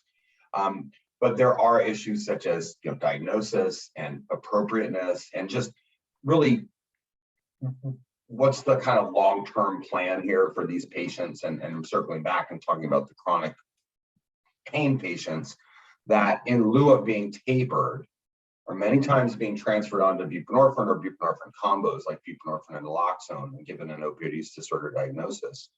And what I wanted to talk about, although we don't have a lot of time obviously, are the system impacts of that, because there are many. I mentioned access. We've got folks that are getting buprenorphine pretty easily, in fact, for who really have a chronic pain history and not really an OUD history, but we still have many folks in communities that aren't able to access buprenorphine that have long-term histories of OUD.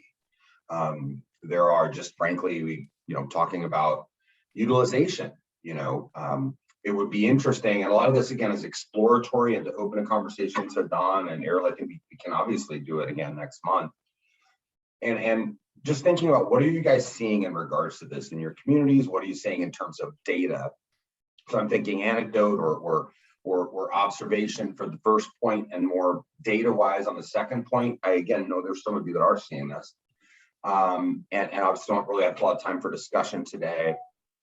I think maybe those last 2 points we can move on to another day and talk about sort of next steps.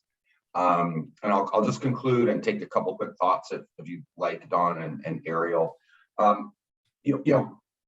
What I really look at, and I said this morning to somebody, is what's the system impact of this? We want to serve the patients that we're required to serve, obviously, whether they are chronic pain patients, they are OUD patients, or that kind of straddle that line. And I think really the question is, how do we manage that population? How do we manage the resources we have and make sure that folks really need the care that need the care, that are getting the care that they need, is a better way to put it.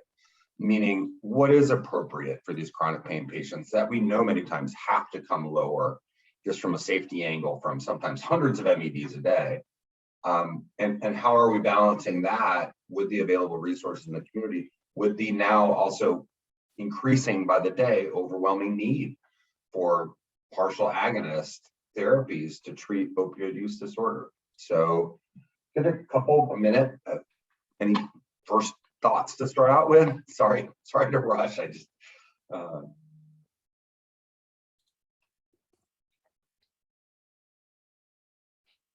thoughts from the group for John before he pops off. Just real quick, John, I just wanted to clarify, looking at the FDA approvals, buprenorphine's only approved for treatment of SUD. It's not approved for treatment of chronic pain, so that would be off-label prescribing. Well, yeah, there is a version, and I'm too many things when I'm drawing a blank. Back in 16 or 15, there was a transdermal or approved formulation approved for pain. But I think that's a great point, Gina, and I probably would have gotten into that with more time. But I think that's one of the things we're seeing. I don't believe we're seeing people being placed on that, if that makes sense. We're seeing them being placed on bup or bup combos that are, as you mentioned, approved. They are only approved for people with OUD histories. So yes, thank you, Andrew. Yes, exactly. Belbuca and Butrans, those are the two. The other comment I wanted to make was around online prescribing that has increased in amount recently, where there are providers who are not necessarily seeing the patient in person and may never have met the member, where Sure. things are caught, and what regulatorily, what we need to think about around that. Oh, I agree, Babish. I completely agree. That's part of this conversation, is how we move forward. And I want to be clear as kind of a last thing. Well, I want to make sure that we're aligning the conversation correctly, in the sense of, clearly buprenorphine has a long history of being used in partial agonists for chronic pain treatment in Western Europe and other places around the world. So we're not debating the efficacy of the medication. It obviously works. It's a miracle drug, sort of, to use a sort of phrase for a lot of folks. I think the question here again gets back to my point of system impact and system management. That's kind of to your point that you just made. That's really a key part of this kind of discussion here. So, Kent, did you have a comment? Yeah, thank you, folks. I want to thank John for working with Advanced Health, certainly with me as a sort of shadow cabinet, as we delve into access of care issues and the importance of MAT with, again, that filter for harm reduction. We have developed, we're probably on version 6 of drug use criteria that are outside of just quantity limits alone that I'm seeing around the other CCOs. Certainly would welcome a follow-up communication at QHOC to look at quality issues around MAT, especially with different deliveries of system care through telehealth or telephonic care is our fear. And yeah, thanks. Sure, absolutely, Kent. And yeah, and thank you for your communication around this issue too. That's been, hopefully we'll continue this discussion. So. And I think, Doug, you had your hand up, Doug Carr. You had your hand up? No? Or were you taking it down? I took it down. It really was about Bhavesh's comments that I'm not sure how much of this is happening because under the guise of low barrier or what is really low accountability, virtual prescribing. Douglas, I would say that it's part of the issue. There's a part of it that touches on that for sure, but there's a much bigger issue here. I think a lot of this is being there's a significant amount of this, and some of that's come to my attention, has been being done in person. It's not all just about a virtual. When we talk about things like the diagnoses, I don't want to, want to just have a general discussion, because really the direction here as OHA that we've discussed internally is to get thoughts, solicit ideas and thoughts, and kind of get data or observations, anecdote, however you want to put it, or a combination, I should say, of those.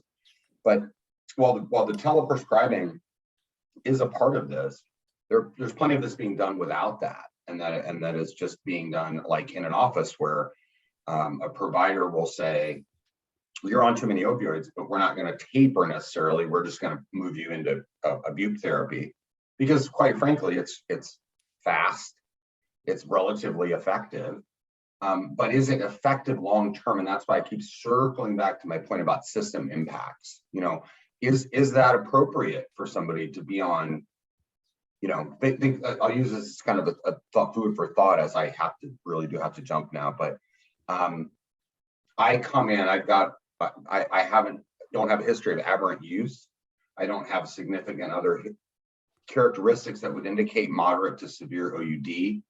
I'm just on a relatively high amount of short-acting opioids, and instead of working for it on a paper, in terms of a taper, maybe some behavioral supports that we used to talk about a lot in the context of this work, I say, boom, you've got OUD now, and I'm going to put you on bup.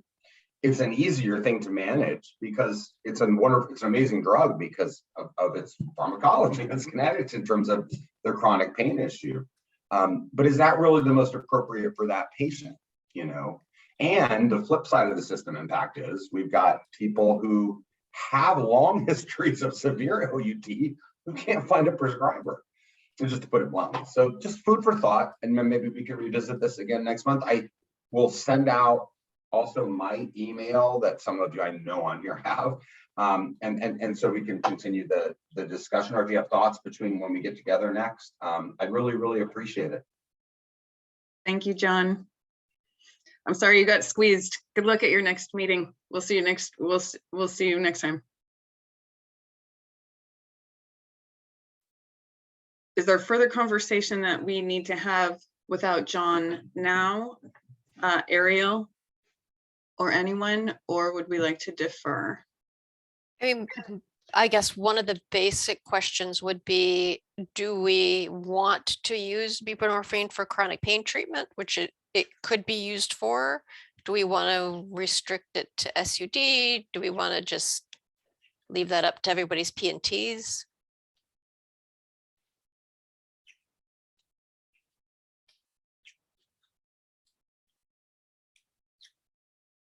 This is Roger, and this is just my opinion, right? There are members that have opioid use disorder that also have chronic pain. And so in that case, right, it can be a good beneficial medication. And again, I put in the chat, the caveat is we limit our opioid use disorder coverage of buprenorphine to 24 milligrams per day. So escalating the dose that might be needed for more severe pain isn't going to be supported by the access that we're allowing when we're treating opioid use disorder.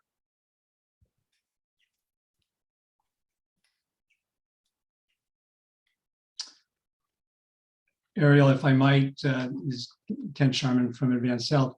I'm not an addiction specialist, medicine specialist. I have learned a lot in the last 3 years. The FDA indications and dosing guidelines for chronic pain for buprenorphine are quite different from those for MAT for SUD, is my understanding. We really struggle with establishing the diagnosis of OUD in many of our members who are seeking that treatment, or providers are seeking it for them. In addition, currently, I think HERC is going to need to address, quote, chronic pain and what qualifies as, medication administered treatment for chronic pain. Our provider network, again, might just be reflecting a rural frontier part of Oregon, is relying on the CCO, is relying on the Oregon Health Plan or any other payer, sometimes to provide guardrails for what is prescribed in the office. We view, and I think it's not my own view, but we view really the guidelines that are established, or the guardrails that are established, really help avoid basically a hydrocodone mill that we've all been through, over the past 20 years, as buprenorphine now is getting more widespreadly practiced. Certainly welcoming the X-waiver status as a way to keep our provider network educated. Thanks. Yeah, and I really, Ken, I would just second, I think the relying and working through the HERC has been something that we have relied on for looking at evidence-based medicine and looking to see, as we are here in quality, once again, the outcomes based on the use of certain treatments. Now, I know we don't use HERC for meds, right? And I could see Ariel going, not medications, right? Like, and I totally understand that. But I do think you're right, Kent. We have utilized our HERC guidelines for a long time in terms of chronic pain and back pain, and really, which has been community generated in a sense of also the HERC listening to and getting community input. So I think going forward, and I like this question, but I think it's also something that all of our CCOs leaders would love to go back and have discussions with our own CCOs about what we're seeing, how we're seeing it, and how to answer that question. If anybody else is hesitant to just kind of lean in and say, oh, we're seeing this, I think I would be able to give you a much more valuable answer if I was talking with my pharmacy team and my medical directors as well. So happy to take these questions and this discussion back to my own CCO, our own CCOs, kind of get those responses and messages together and bring them back. Saying that, Bhavesh, I see your hand. Go ahead. Yeah, and just going to comment that really it was at one point all about tapering, and then it went to, you know, no tapering, and there's everything in between in terms of confusion for providers. And I think maybe, you know, kind of finding that middle ground, expecting safer prescribing is still important, rather than just converting people over onto a new product, and thinking about where is the right thing for each patient individually, and still keeping safety uppermost in your mind as a prescriber.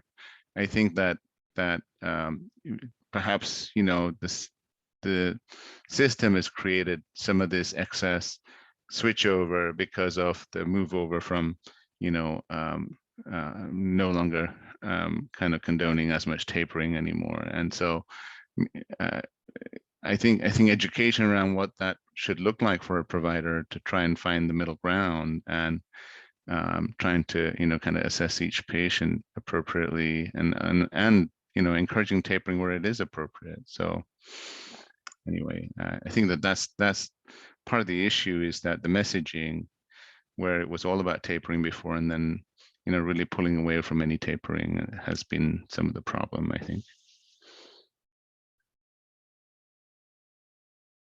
I appreciate that, and have also felt my own whiplash in my practice over the course of the last years, and especially decades, as the philosophies have shifted and our understanding of chronic pain improves over sort of generational iterations in practice.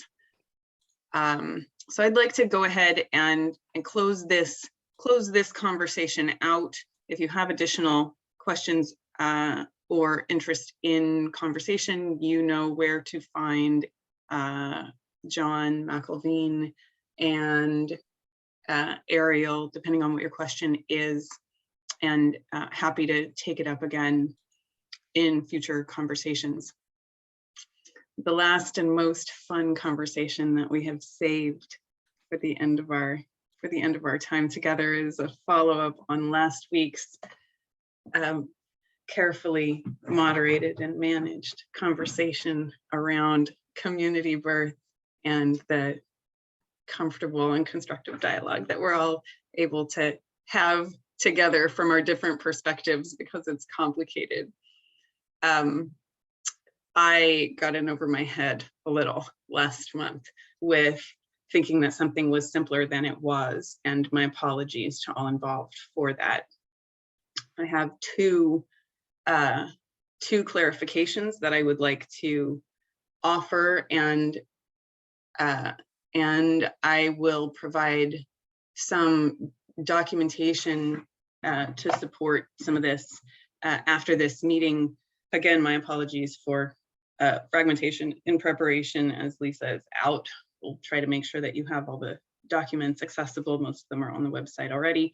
Number one, with regard to community birth, there was a question as to whether the opportunity would be extended for CCOs to be able to reimburse providers for planned community births if select providers, enrolled providers, and it has been determined that there is not the flexibility for that in the current contract, and that we have not done the background work that would be needed were we to proceed with that. So there will not be an amendment to the contract at this time that opens that flexibility to CCOs. There's more work to do before we consider that option. And it is an option that we would like to consider, but consider is the operant term there. The second clarification that I'd like to offer, and this is the one that I have some good documentation on that I can share with you after this conversation, is the difference between the two different rules advisory committees, the RACs, which are confusing because the public health division at OHA licenses birth centers, and the boards for each of the kinds of providers who offer planned community birth have responsibility for their licensure. And we at Health Systems Division, that's Medicaid, don't have jurisdiction over either of those things, and we don't want it. It's not our bailiwick. What is our bailiwick is decisions about coverage. So the Rules Advisory Committee that happens through the Public Health Division determines the scope of practice, or the possible scope of practice, for deliveries that can occur in the context of those birth centers for facility licensure. And those could involve any of a variety of kinds of providers, including those who also want to catch babies in the home, but also potentially including some others. The Health Systems Division Rules Advisory Committee discusses what is covered, and what is covered by the Oregon Health Plan fee-for-service at this time is determined by the HERC. Health Evidence Review Commission decides on the level of risk that is tolerable within the OHP reimbursement, and that risk level determines whether or not a pregnancy is eligible for coverage by OHP. And that is the conversation that can happen at those RACs, those Rules Advisory Committees. Committees. Those are different. They're going to necessarily have different outcomes because the licensure and scope for those facilities and for those practitioners goes beyond what OHP has determined to be risk that they are willing to tolerate. And so that's going to be broader. Ours is going to be narrower, and ours is going to be the one that will determine what we reimburse for. The conversation about the level of awareness that pregnant people have of risks, benefits, and coverage limits is one that we can have, not today because there isn't time, and maybe nobody wants to have that conversation, but I would open the floor for any more questions or clarifications that I was not able to offer in my verbal description, and I'll put something in writing. Actually, it's been put in writing, and I'll share that afterward.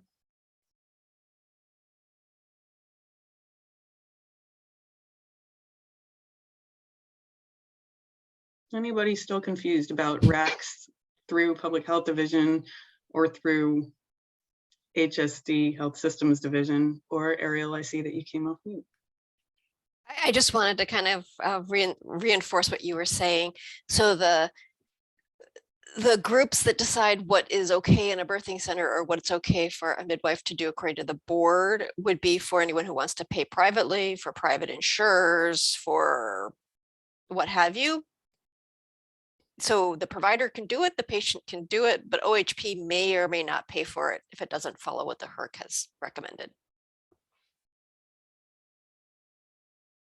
There's an important question about making sure that individuals, pregnant individuals who are making that choice when the HERC recommendations for criteria are not met, whether those individuals have a good awareness of what that implies in terms of their responsibility, because they can't be charged for services that are covered.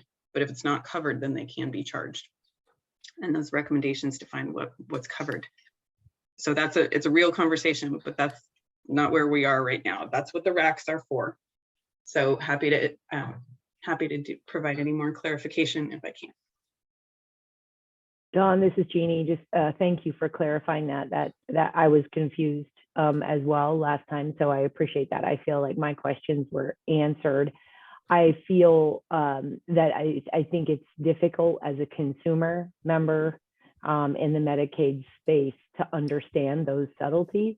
It's difficult for us at this level who are working within these systems to understand the subtleties of something being licensed outside of two different areas. So I think that it does lend itself to some consumer confusion and lack of transparency, which the risk for that, which I think as we work together going forward, like you said, in discussing what those characteristics are and the differences between what's covered, what's not, and what's allowable and what's not between the public health. And we can have that discussion going forward, I agree. But I just think that the differences are it's not necessarily the best thing for the consumer of Medicaid to have to try and navigate that on their own.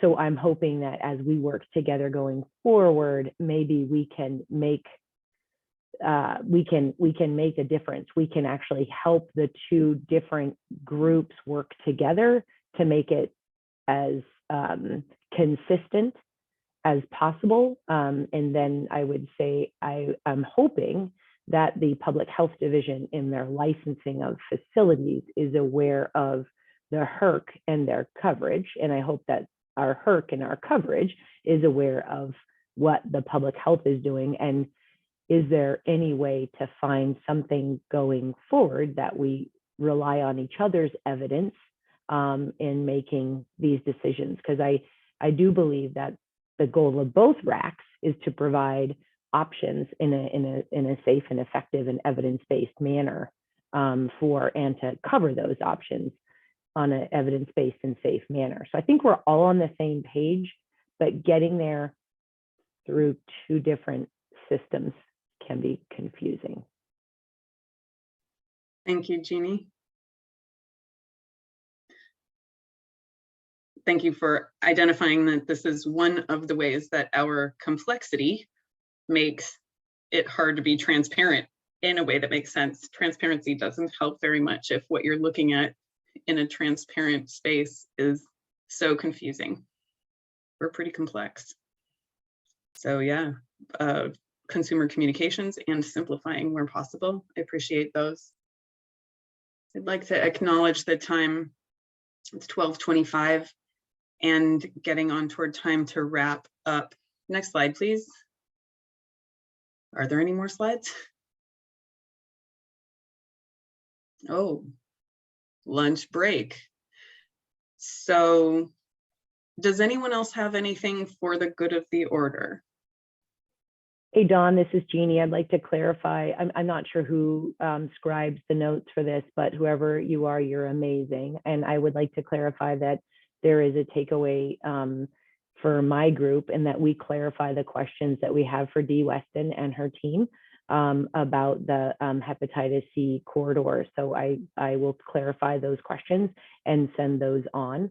And I believe there was also a takeaway that CCOs have a discussion about what they're seeing in the community with the prescribing of buprenorphine for the use of chronic pain, and to then have a discussion about that and clarify some of those responses and bring those back. Those are the two action items that I have as a takeaway for me.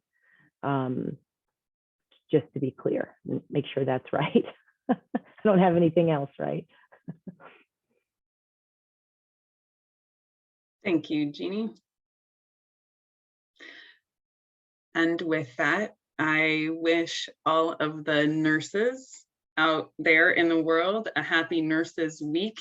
International Nurses Day is this Friday. Nurses bring humanity and insight to so much of the work that we do, not only in direct patient care, but throughout our organizations, reminding us of patient and family experience and helping us to center that. So gratitude for all the nurses and all the mothers. Happy Mother's Day. Happy Nurses Week. Thanks, everybody. Have a great week. Have a great month. The OHA Quality Health Outcomes Committee. Lisa Bowie is not with us today, so I will be facilitating with the help of Michelle. And so please bear with me. It's the first time I've had to facilitate, so I'm hoping. Oh, I don't even have my camera on. I thought I did that. There we go. So let's go ahead, and the first up on our agenda for the afternoon session is just QAPI introductions and announcements. Does anybody have any updates or announcements? The TQS, Transformation Quality Strategy submission, we should be receiving our written assessments from OHA no later than June 13th, which is great. It gives us a little bit more than a month before we'll get those back. And then everyone is encouraged to set up, what is it called? You can voluntarily set up a call with OHA for recommendations or to talk through your TQS projects. There's going to be various calendar times that you can select from. So just kind of keep a watch out for those as well. I'm sure Lisa will have more information for us in the June QHOT committee or QHOT meeting. Does anyone else have any introduction or any announcements or anything that they would like to? Yes. And I'm going to butcher your name. Yep, thank you. Oh, it's okay. Hi, Anona. I just wanted to add, I'm one of the TQS leads in the OHA Transformation Center. And for those voluntary calls where if you have questions about your TQS written assessment and you want to talk through any of that with us, please do email that transformation.center@DHS-OHA email address to get access to the list of possible meeting times. We have meeting holds on all of the TQS leads calendars right now. So there are plenty of options to choose from. You just need to reach out so that we can get to scheduling those. And we very much encourage folks to do those, but those are voluntary. That's all. Thank you, Anana. We appreciate that. Does anyone else have any announcements or anything? I had to drop off of the morning session due to another matter that came up. So I don't know if anything from the morning session needs to be carried over into this afternoon session, or any comments or. Okay. I think you guys are going to be a very quiet bunch today, which you normally are. So the first thing on the agenda today is the SUDS PIP design and discussion. And Dana Peterson and Sarah Albahart are going to be presenting. Are you guys both on the line, or are we too far early? I'm on the line. This is Dana. Hey, Dana, are you prepared to start? Or Sure, do we not a need to problem wait at for all. Sarah? Nope, you guys are just stuck with me this afternoon. So both Sarah and Lisa are out, so I'm here to help facilitate this portion. Awesome. Thank you, Dana. All right, so Dana Peterson, and I am a Substance Use Disorder Special Project Coordinator. I've been working with both Lisa and Sarah to kind of help facilitate these conversations both internally and externally. And so just as a reminder, this is a PIP that we are developing for the Substance Use Disorder 1115 waiver. There's several goals that I believe we went over last month and just sort of bulleted out kind of what those main goals are under the waiver that we are hoping to accomplish during the 5-year demonstration. So go ahead and move on to the next slide. And also just a reminder of the timeline. We have this month, we're really trying to nail down what our topic is going to be, and then also define what that population looks like within that topic. In June, we're going to be moving on to determining feasibility and the equity impact. July is kind of that document summary, and then August is working with the EQR. And what both Sarah and Lisa did for the kind of the end of April, beginning of May, is they put out a survey, and that survey went to several locations. So medical staff, behavioral health, quality, health analytics, CCO, behavioral health, and some OHA staff were able to have the opportunity to respond to the survey questions. We did hear from about 34 individuals, and 10 CCOs also participated in the survey. And next slide. So the results were as follows. So primarily, there's a lot of interest in access to care, primarily around opioid use disorders, and of course, since the focus is on for substance use disorders. Not as much interest in adolescents.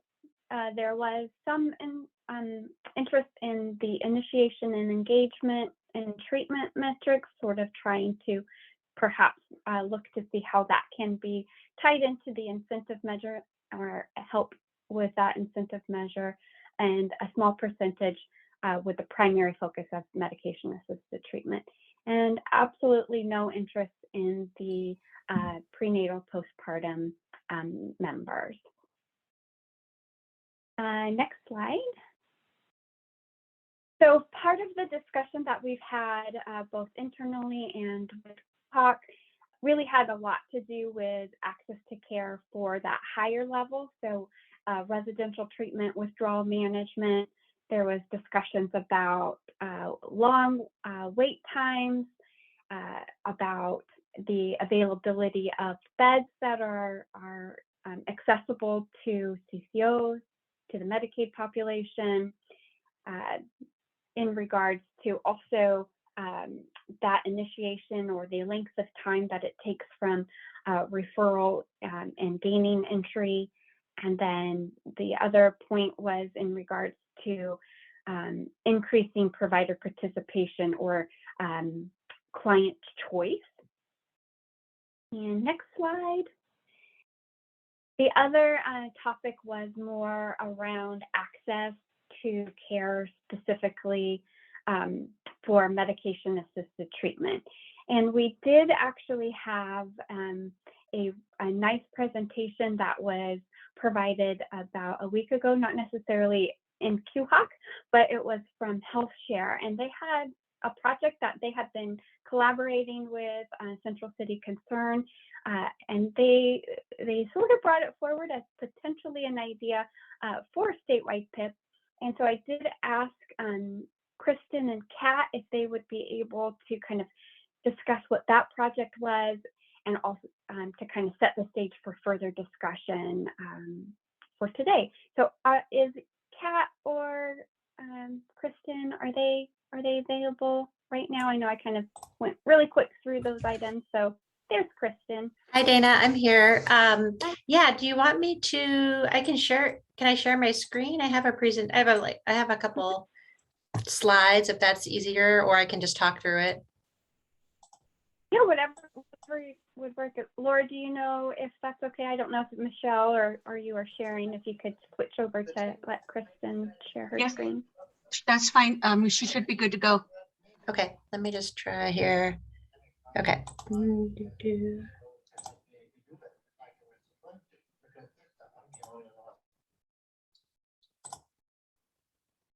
Okay, did that work? Can you see that? Okay, cool. So this is a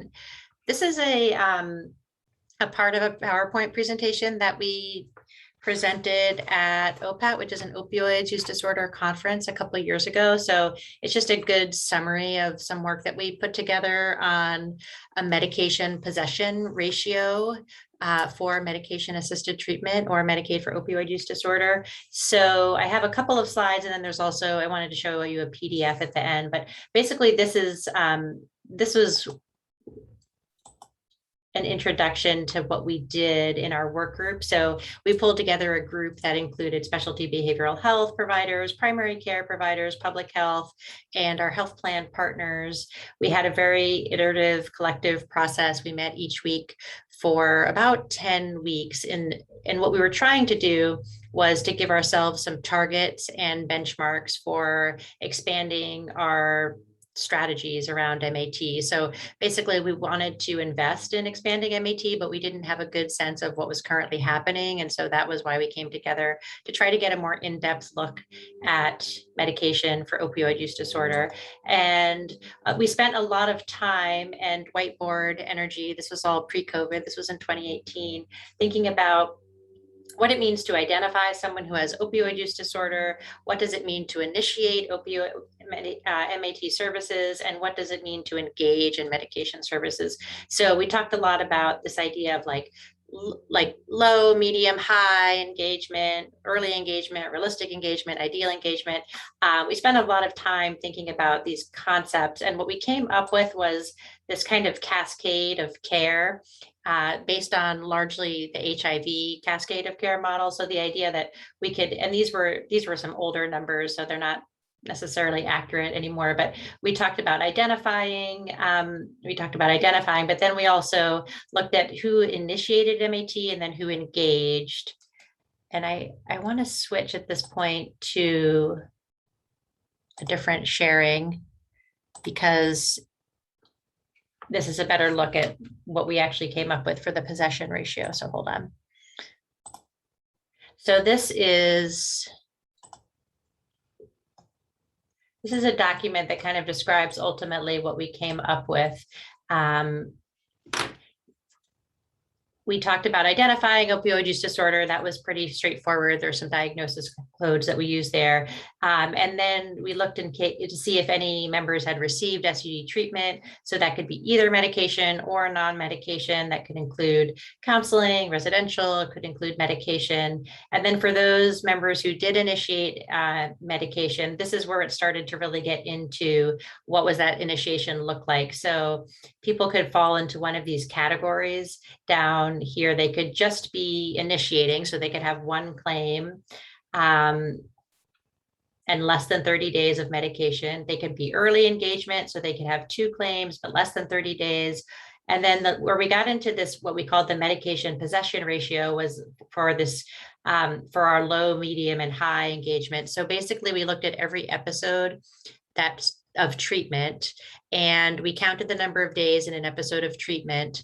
And then we looked at the number of days where medication was in possession. We couldn't necessarily say if the medication was taken, but we counted how many days the fill was for. And we looked at how many days so we looked at the ratio between the medication and the days of treatment. And if that was higher than 70.75, so if 75% of the days or more, there was a fill for medication in that treatment episode, we called that high engagement.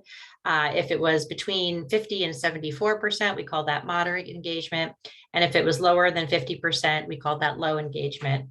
And then we also had 2 other categories for early engagement and initiation only. So those were some categories that we came up with, and they actually have worked really well. We've been tracking them now for almost 4 years, and we've seen consistent increases, but it was a way for us to really understand beyond just who had a prescription for MAT, who was really consistently receiving medication in these different ratios. So that's a really quick overview of what we did. And it's been, I'm going to stop sharing for a second. It's been used, like I said, for the last 4 years. I would say that we haven't, because of COVID, we've talked about like standardizing it or thinking about it more across maybe even like across the region or across other regions, but we haven't thought about it too much because COVID hit. So now Central City's been using it this whole time, and they've reached out to say like, oh, what, are there other applications for this or other ways we can talk about it? So it's kind of getting some renewed momentum. So that's what we did, and happy to answer questions. And Kat is here too to answer questions. And so is my cat, if you have any questions from her.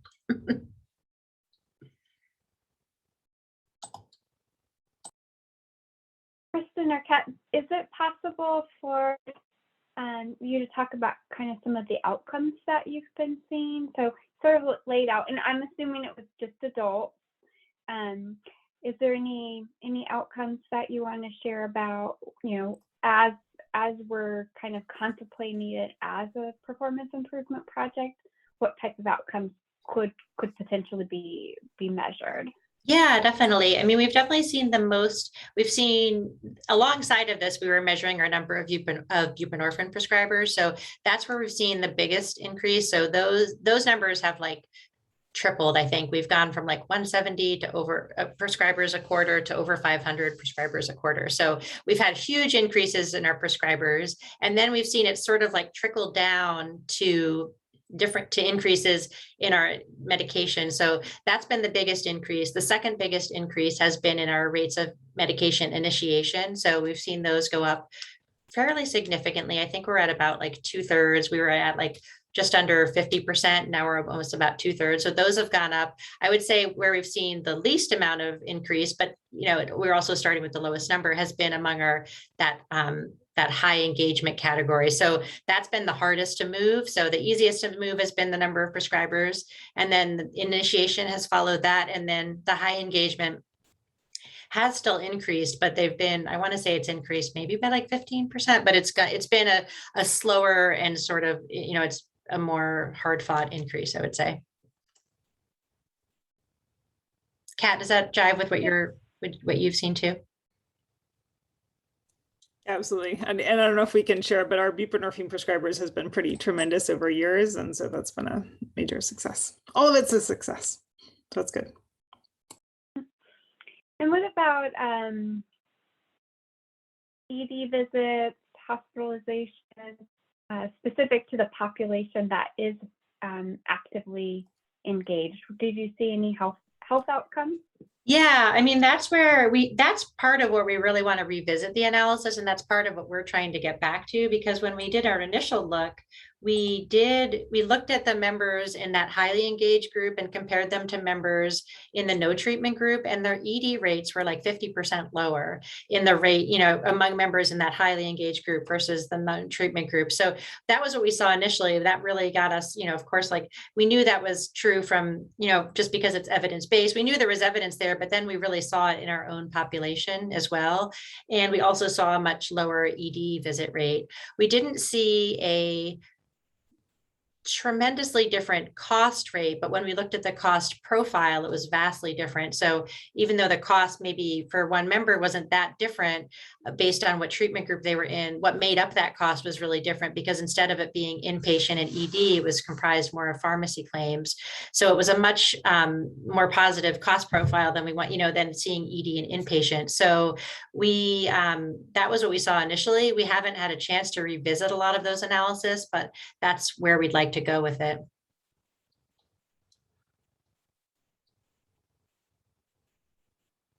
Great.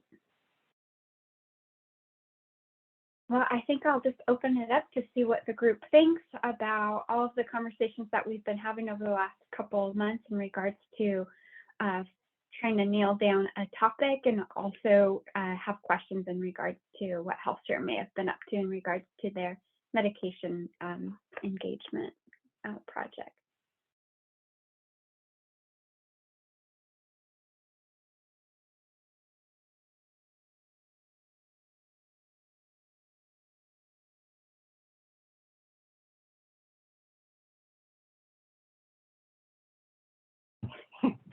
Everybody is so quiet.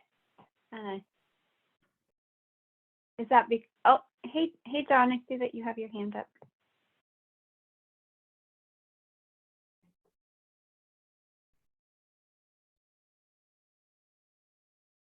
John, you're still muted. Just not working out for me today. I just wanted to point out something that I think Krista mentioned about utilization or cost profiles. I think it's something that's a common theme. I'm just sort of pointing this out, that you may not see with this population when you're getting people into a better, it's obviously a better model of care, I guess, for lack of a better word, meaning to Kristen's point about, they're using the pharmacy benefits, so that's obviously that's a financial cost, but that as compared to the utilization of acute care, it's less in the aggregate in the financial sense, even if not dramatically, but the outcomes long-term, short-term, and long-term have a tremendous amount of benefits. You're obviously not putting that pressure on the acute care part of the system as much when you're getting people into appropriate care models, and also just the outcomes for the patient are better. And I think, so I'm just kind of highlighting, I'm not bringing up a question necessarily, just highlighting that in terms of that really is an alignment with what traditionally OHA and that we've talked about when we talk about lower cost, better outcomes. So I just kind of want to point that out, because I think it dovetails very nicely with what I think on a very large scale and a small scale too, policy and program goals with our publicly funded system. This really kind of hits all the bases. I just really wanted to point that out to people, although it's probably fairly obvious. So thanks, Dana.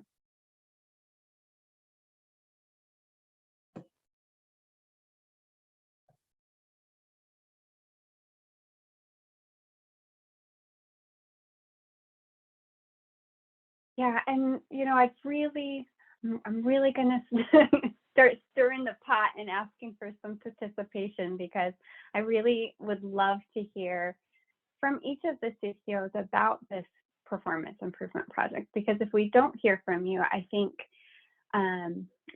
both Sarah and Lisa, John and I are gonna have to struggle and come up with something, and I'd much rather it be from you all on what topic you might be interested in helping us define what that population is. So I'd love to hear from all of you this afternoon if possible.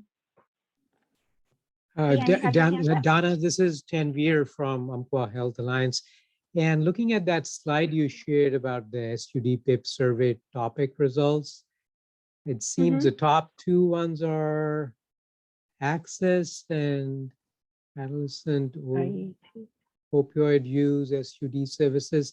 So you feel like, when we talk about access, it's a pretty wide topic. And are there any ideas how to kind of home down on specifics on access?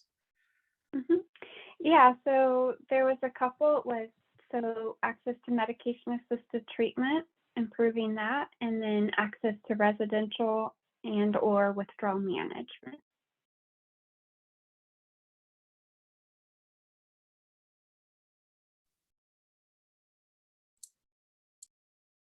So recently in the morning, we had this discussion about telehealth and some of that related to this kind of access treatment. And there were pros and cons which were laid out. And John, you were there in the morning, right? So probably, you know, that's going to all filter into this area, right? For this PIP.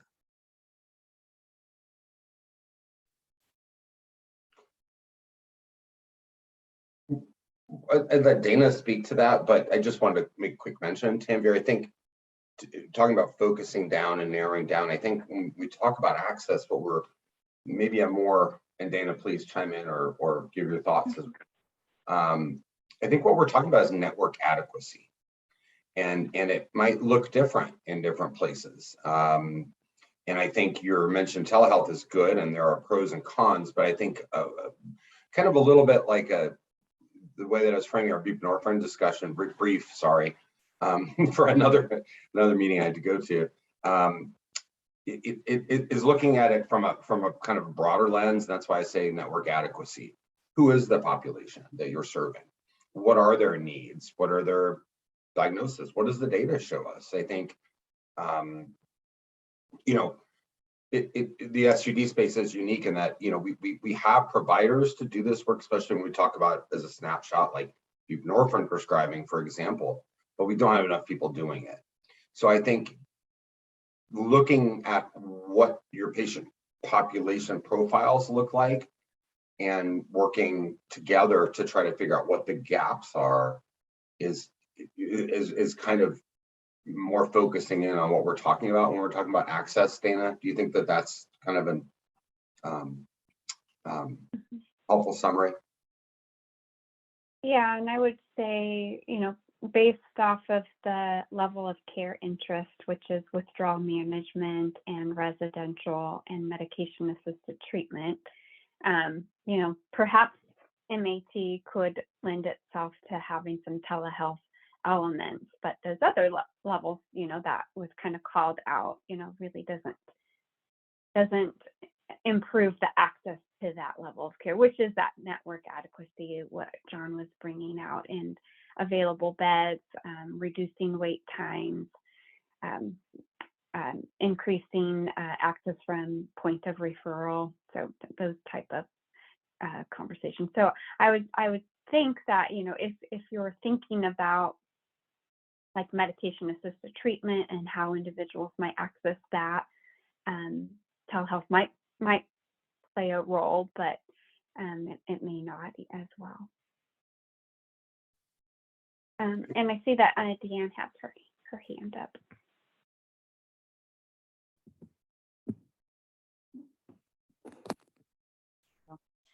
Good afternoon.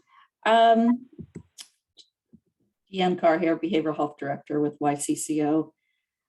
In looking at the slide,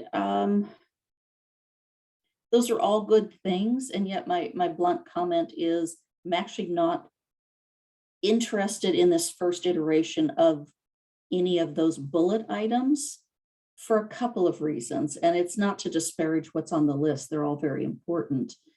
I think it comes down to a couple items. One, there's also a statewide mental health PIP, and to the extent that we silo or have these two PIPs significantly different from each other, we continue to reinforce the divergence between mental health and SUD, and that moves us further away from the goal of co-occurring and whole person health.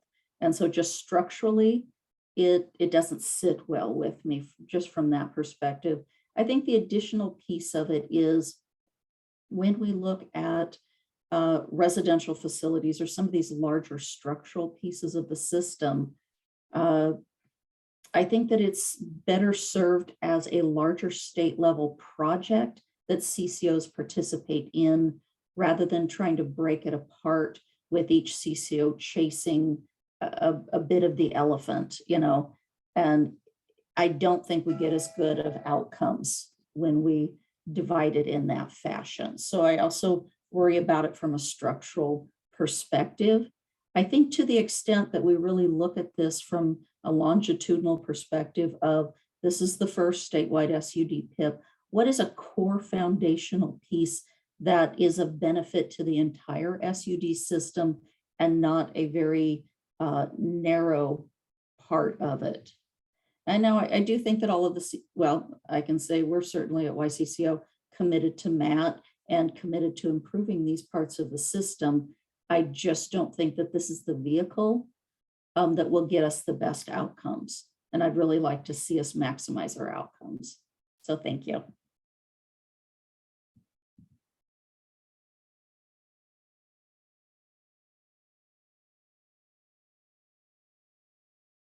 So with that, do you have additional suggestions in regards to kind of, you've laid out some concerns, but I didn't hear any recommendations. My recommendations around a statewide PIP is more of that broader access, that we take a larger, you know, I look at this and I'm seeing wait times for residential, I'm seeing beds, I'm seeing referral to, you know, particularly residential beds. So we're having conversations about that.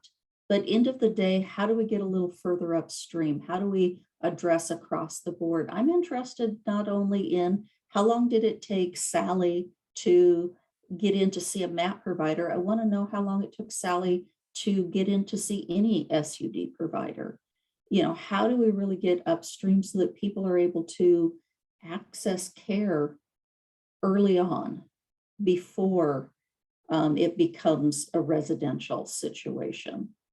And I also think by having sort of that larger concept, it allows a little more tailoring to the specific communities across the different CCO regions, so that one CCO may have an amazing amount of MAT providers, another one may not. And so they may choose to improve access in that area. But if we look at it from an overall improving access to SUD and allow the structuring, then I think we're going to get farther.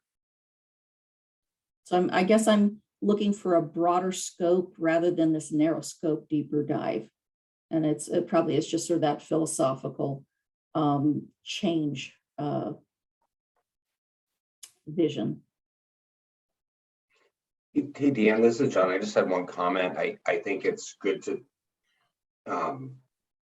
yeah, I think all good things, and we want to look at the big picture. But that's where I think specifically things like there is a certain amount of detail I think that's important, like network adequacy. You know, literally to meet the needs of the profiles of the individuals that are in the system. I think about things thinking out loud, like operationally, not just in terms of structuring a PIP, but meeting the providers, knowing who's providing the services, knowing what services are provided. Just to be very honest, you know, Dana and I are in conversations internally with quality, you know, control people, ombuds folks, where, you know, people reach out for services and they literally are, you know, told that there's weeks and weeks of wait, or that they have to go to another provider, or some really strange stuff I won't even really fully get into. But they all, when we look at it from a problem solving perspective, they all kind of point in this direction where it's like, what degree of care is really being coordinated? I don't doubt that everybody in the room is committed to doing these things, but these things are really specific examples that are, to Dana's slide, you know, that are things where we've literally seen folks that have reached out and they've kind of run into dead ends. And when I look at it from the big picture, Deanne, I think to myself, you know, do the people that they're contacting at their payer, their CCO, do they really know what the network capacity is within a particular CCO for the delivery of a service? I mean, I'm all for integration, but you know, if we want, detox, alcohol detox or withdrawal management. That's a specific service that has to be done, or, OTP services or office-based OBOT services, whatever the case may be. I think integration is great, but also there's a basic kind of a theme that I think that emerges from what we see in our work, and that's that coordination of care, even on the individual modality level, if that makes sense. I appreciate your use of the term, bringing up that concept of network adequacy, because I think that's the key point. That's almost that Absolutely. thing that we need to attach to is network adequacy, and where the, we'll call them opportunities, exist in different communities is going to vary. But if we could anchor the PIP to network adequacy across the board, and I think maybe I was just reacting to the slide and it's saying residential and feeling a little residential centric, which may have just been the slide, and acknowledge that, but network capacity. So if I can look at YCCO and say, you know what, where my network is I need more co-occurring providers. And so I need to come in and provide a strong training curriculum to get a bunch of my QMHPs able to do co-occurring services. Or maybe my challenge is strictly in getting more CADCs. And how do I go about supporting that? So figuring out what is where the network adequacy opportunity is for YCCO, but that may be a different experience than for maybe someone in a rural setting versus an urban setting versus a frontier setting in different parts of the state. And so I think that that's what I'm trying to get to, and maybe we are closer to the same page, is can we anchor to network adequacy, but allow which part of network adequacy CCO addresses to be driven by the individual needs of that region, where we can maximize the outcome. And I think that's what we all want is, I want to help more people. And so the way I'm going to do that is figuring out where I can get the most bang for the effort. Dana, this is Laura Mapola.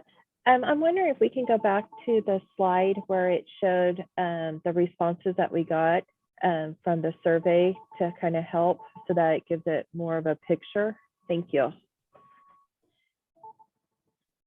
Yeah, that one's very helpful, because I do think 50% access to care, whether it be OUD, SUD, or combination, but, to how do we approach access to care in a way that doesn't inhibit a CCO's ability to really create the most responsive project possible for the community. Yeah, and I don't have access to survey itself, but I do know that there was different responses or comments that were made about the access to care, and the majority were around medication, residential, and withdrawal management. So they were really specific to certain levels of care, or certain types of care. And then the only other question that I have for the group is, if you have it broad, how do you make that specific? How do you measure something like that? That's really kind of open-ended for each program to kind of, or each CCO to be like, well, I think I'm going to focus on outpatient, and I'm going to focus on medication, and I'm going to focus on residential. How do you come together to figure out what the outcomes are? And I see Kat has her hand up.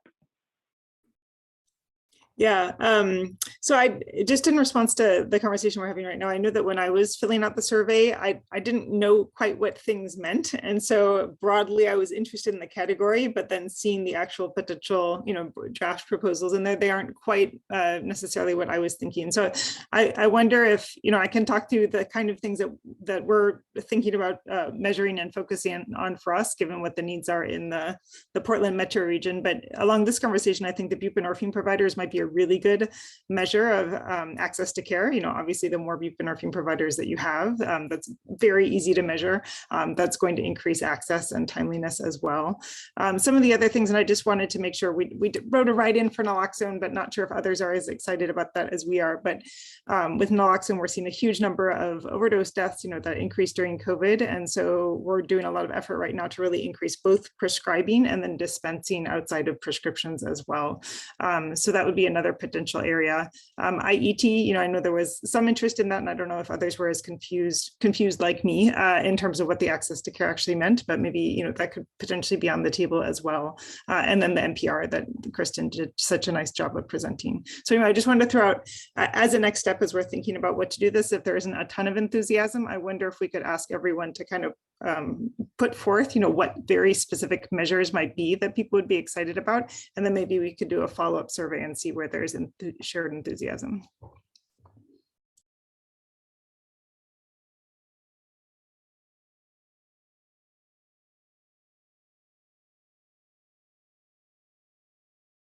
Looks like Erin, you have your hand up. Yeah, I just wanted to kind of reiterate what Deanne said. I really appreciated her being able to kind of pull back and look at a more comprehensive view. I worry that if we get so hyper-focused in a specific area, such as MAT, then we're going to have some CCOs who have already really developed their MAT network and others who haven't. Versus if you give CCOs a little bit of freedom to say, like, we're going to work on increasing access to addiction services. And then I can say, okay, All Cares Addiction Services has a shortage in adolescents. We don't provide enough providers to specifically serve adolescents. And I can show an increase in utilization by adolescent individuals who are struggling with substance use. But if I get stuck in a pegged into a little hole where my focus is just MAT or just residential, it limits my ability to grow our network in the areas in which it really could benefit from being grown.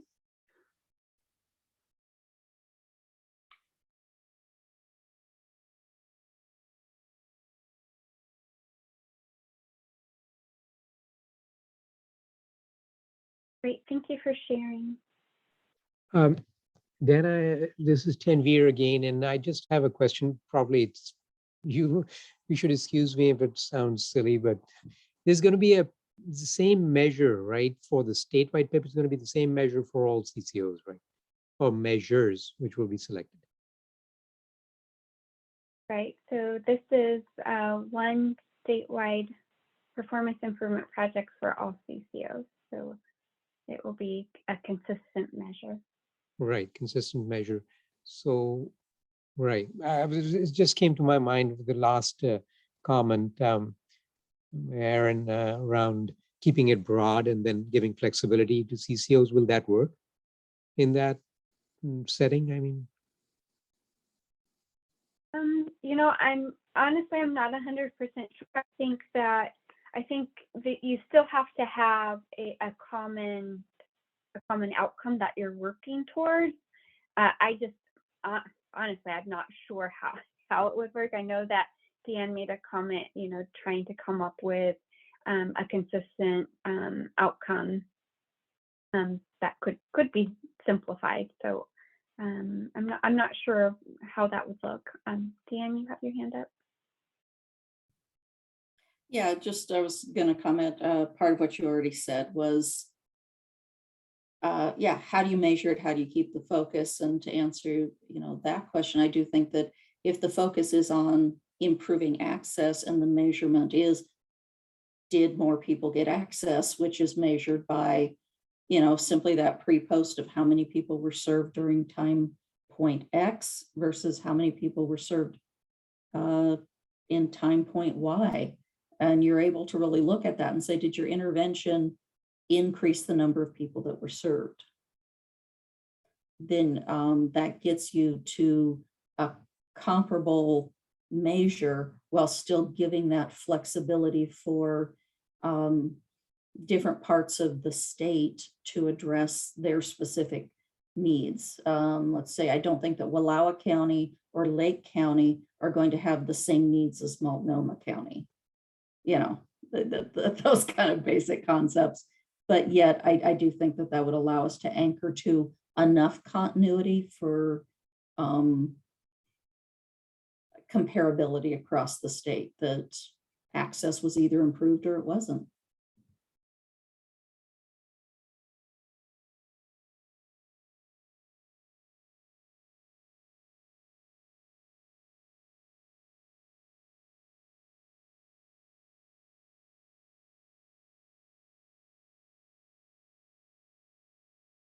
Is anyone from Pacific Source kind of on the line? I don't think we've heard any comments from Pacific Source or Jackson Care Connect.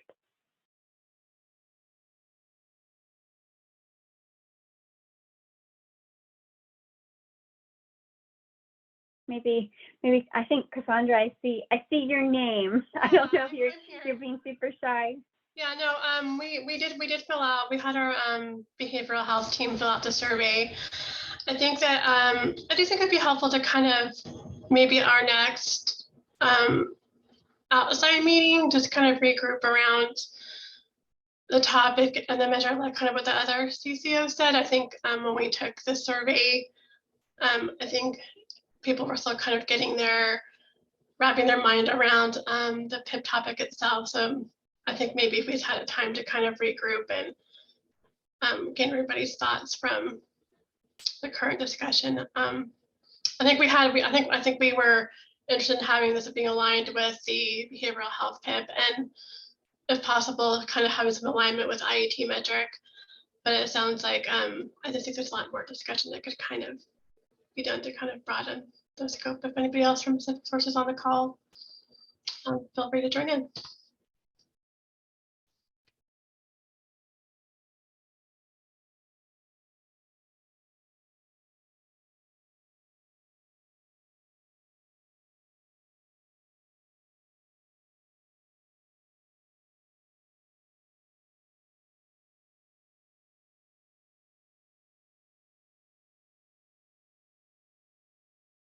What about anybody from EOCCO? I know you guys do a lot of rural communities, section of Eastern Oregon.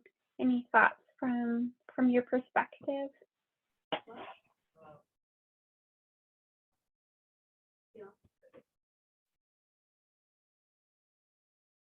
So we do have some messages going on in chat.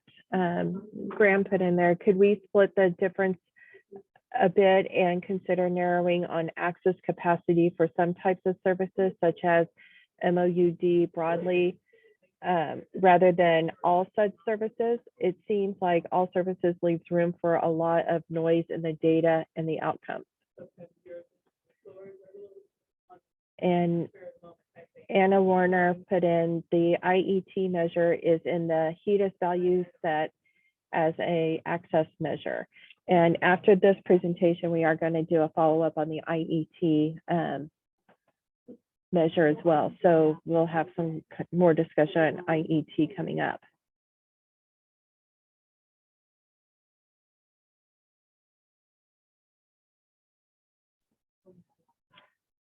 And then David put in chat, for CHA, our OUD is only about 10% of our total SUDS encounter rate.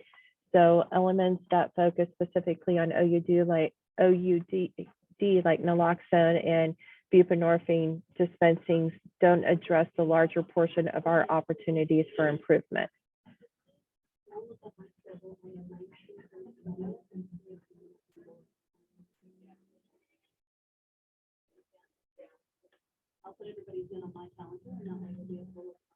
Thank you all for providing additional comments.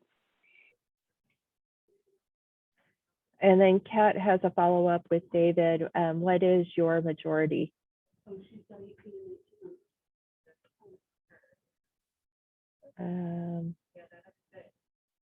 Alcor medicine.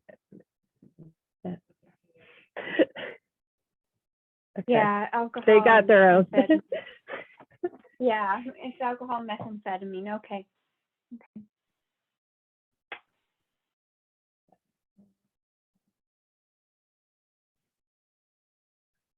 I am And- curious about other plans and methamphetamine use as well. I know that a lot of our coastal communities and some of our rural communities are seeing a rise in alcohol and meth as well. Hey, this is Cassandra from Pacific Source. Is there going to be an equity focus for the SUD-PIP as well? Yes, and so that conversation, I think Lisa and Sarah have it slated for discussion in June. Okay. Kind of after a topic has been selected. It looks like that's what was on the timeline.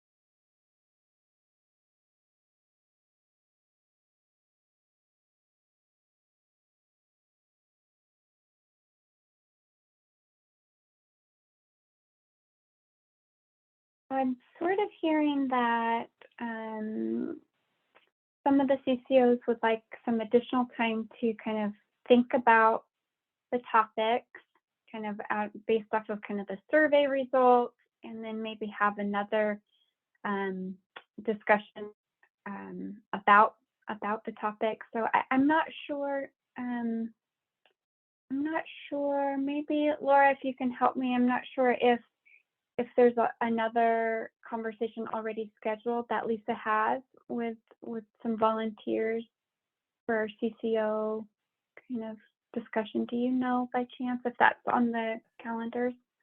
I don't know of one, and the next QHOC isn't until June 13th. Mm-hmm.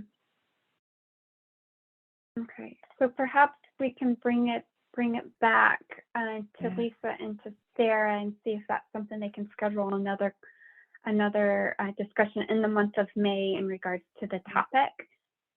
And Jenna, I see your hand is up. Hi, thank you. Jenna Harms with Yamhill CCO. I wanted to just give a little bit of, a reflection on the conversation, and because it took me back to a couple, probably 5-6 years ago, as we were wrestling with another statewide PIP topic. And one of the things that I know was really helpful for me is, I mean, obviously, I think our pace was a little bit slower than, 6 months trying to pull something together. But one was really what's been popping up in the chat is we do need to have a study population that is large enough to be able to support statewide measurement. And so I think Deanne really spoke to kind of where YCCO's focus has been. And I think it's because of our population size and what we know is going to be most beneficial for our membership. But one of the things that would be really helpful is as we are starting to try to narrow in on if it is an access measure and wanting to target specific services or populations, we have to have this be data informed. And so I know that in the past, there was some analytic work that OHA provided some insight. We also had the opportunity to, essentially, there were a couple different measures that were proposed that then we went back and looked at our own data to see if we even had a population large enough to be able to support improvement. And so I just wanted to put out that historical that I think would be helpful for this conversation, at least for me.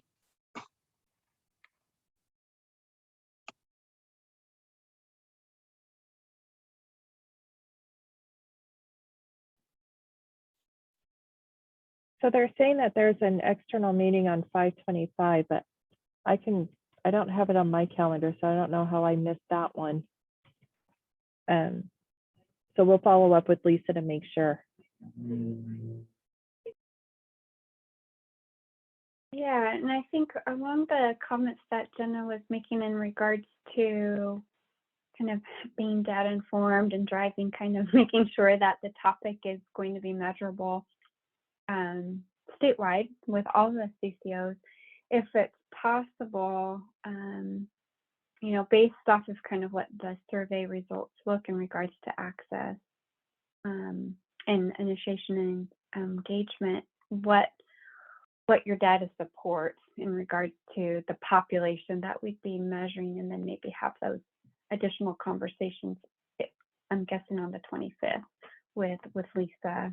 I don't know if that's an appropriate next step. I feel a little lost without Lisa since she's not here guiding the conversation, and I apologize. And usually it is Lisa, and then Sarah's our said waiver. So I apologize for not guiding the ship as well as Lisa probably is capable of doing. Graham, your hand is up. It is, yeah.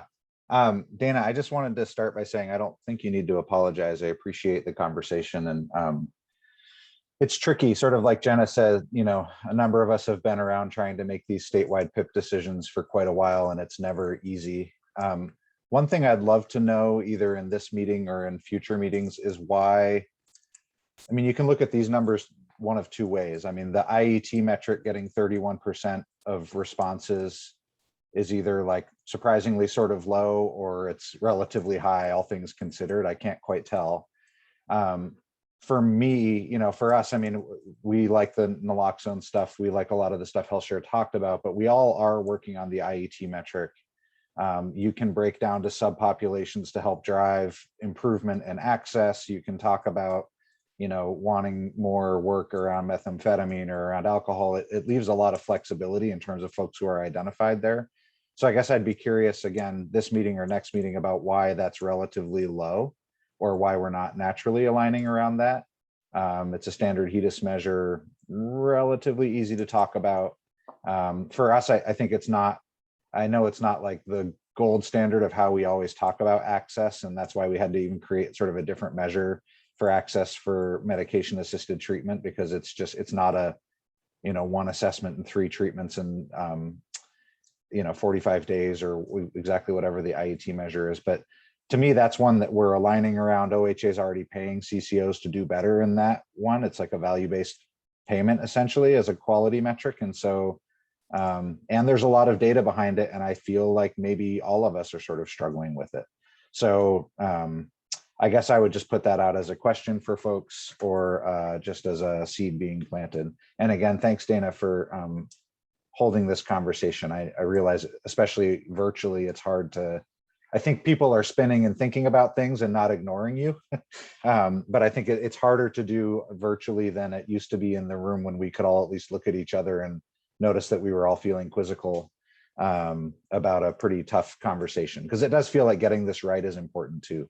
The domain and the work are really important. So I'll stop there, but thanks for holding the conversation. Thanks, Graham.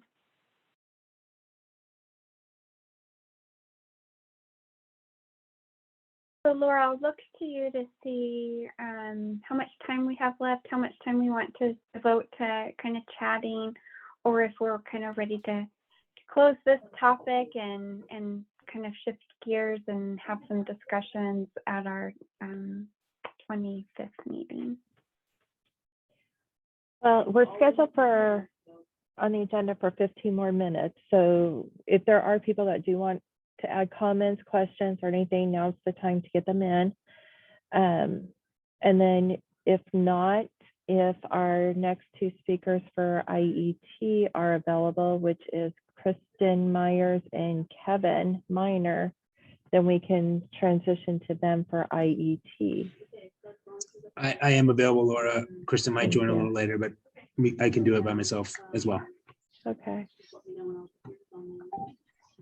Kristen is here as well. Okay. John, I see your hands up.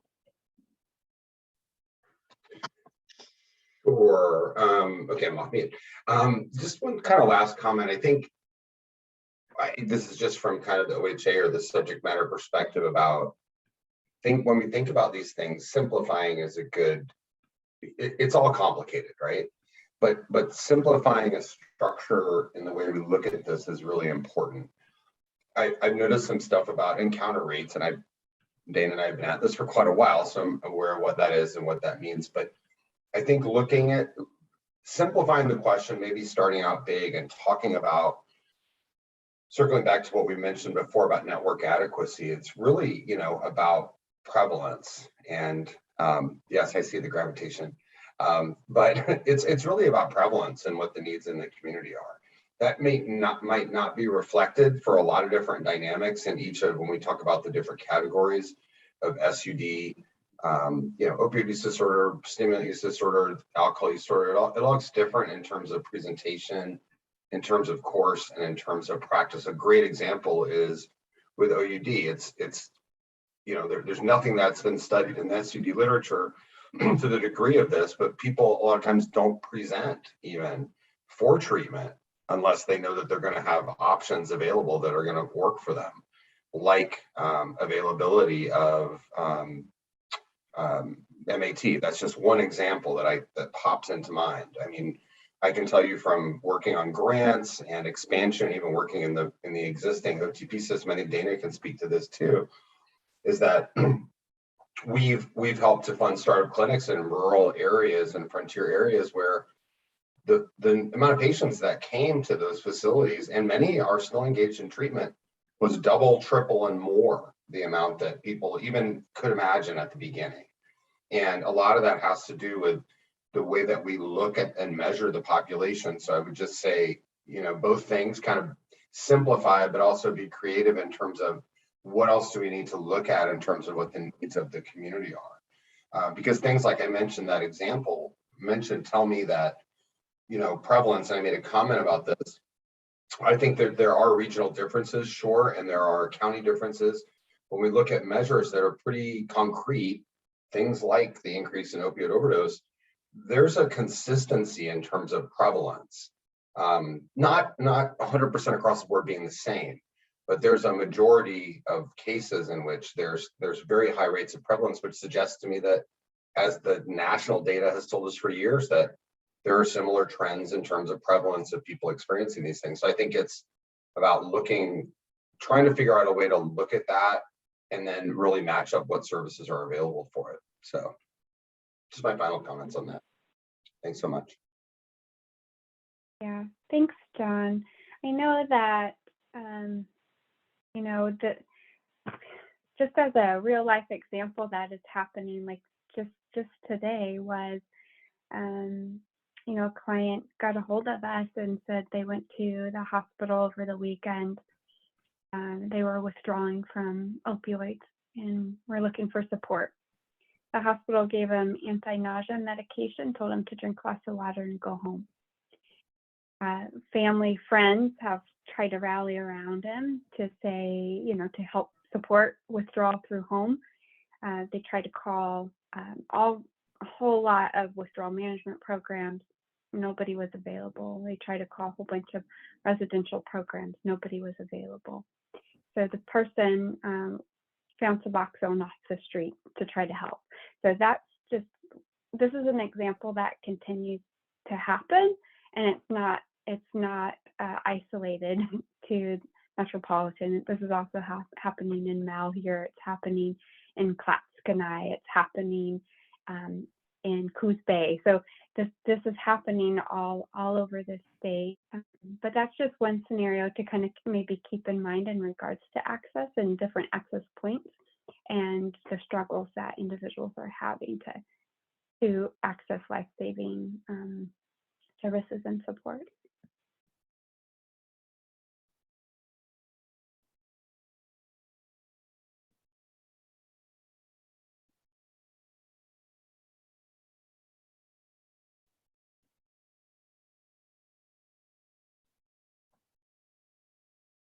Well, if there's no more comments, and there was a few things in chat, and I'll just let people go ahead and catch up and read in chat. If not, then Graham, go ahead. Just in time, like seemingly every time you're ready to wrap it up, I jump in. I think to move this conversation forward, and David, I appreciate your comments in the chat. It feels like, and I often, I can relate to the concept of broader access across the system. Like that's the meaningful big work that I think CCOs want to do. from my review, there's just not a lot of really meaningful system level SUD measures that are sort of administrative and easy to wrap your hands around.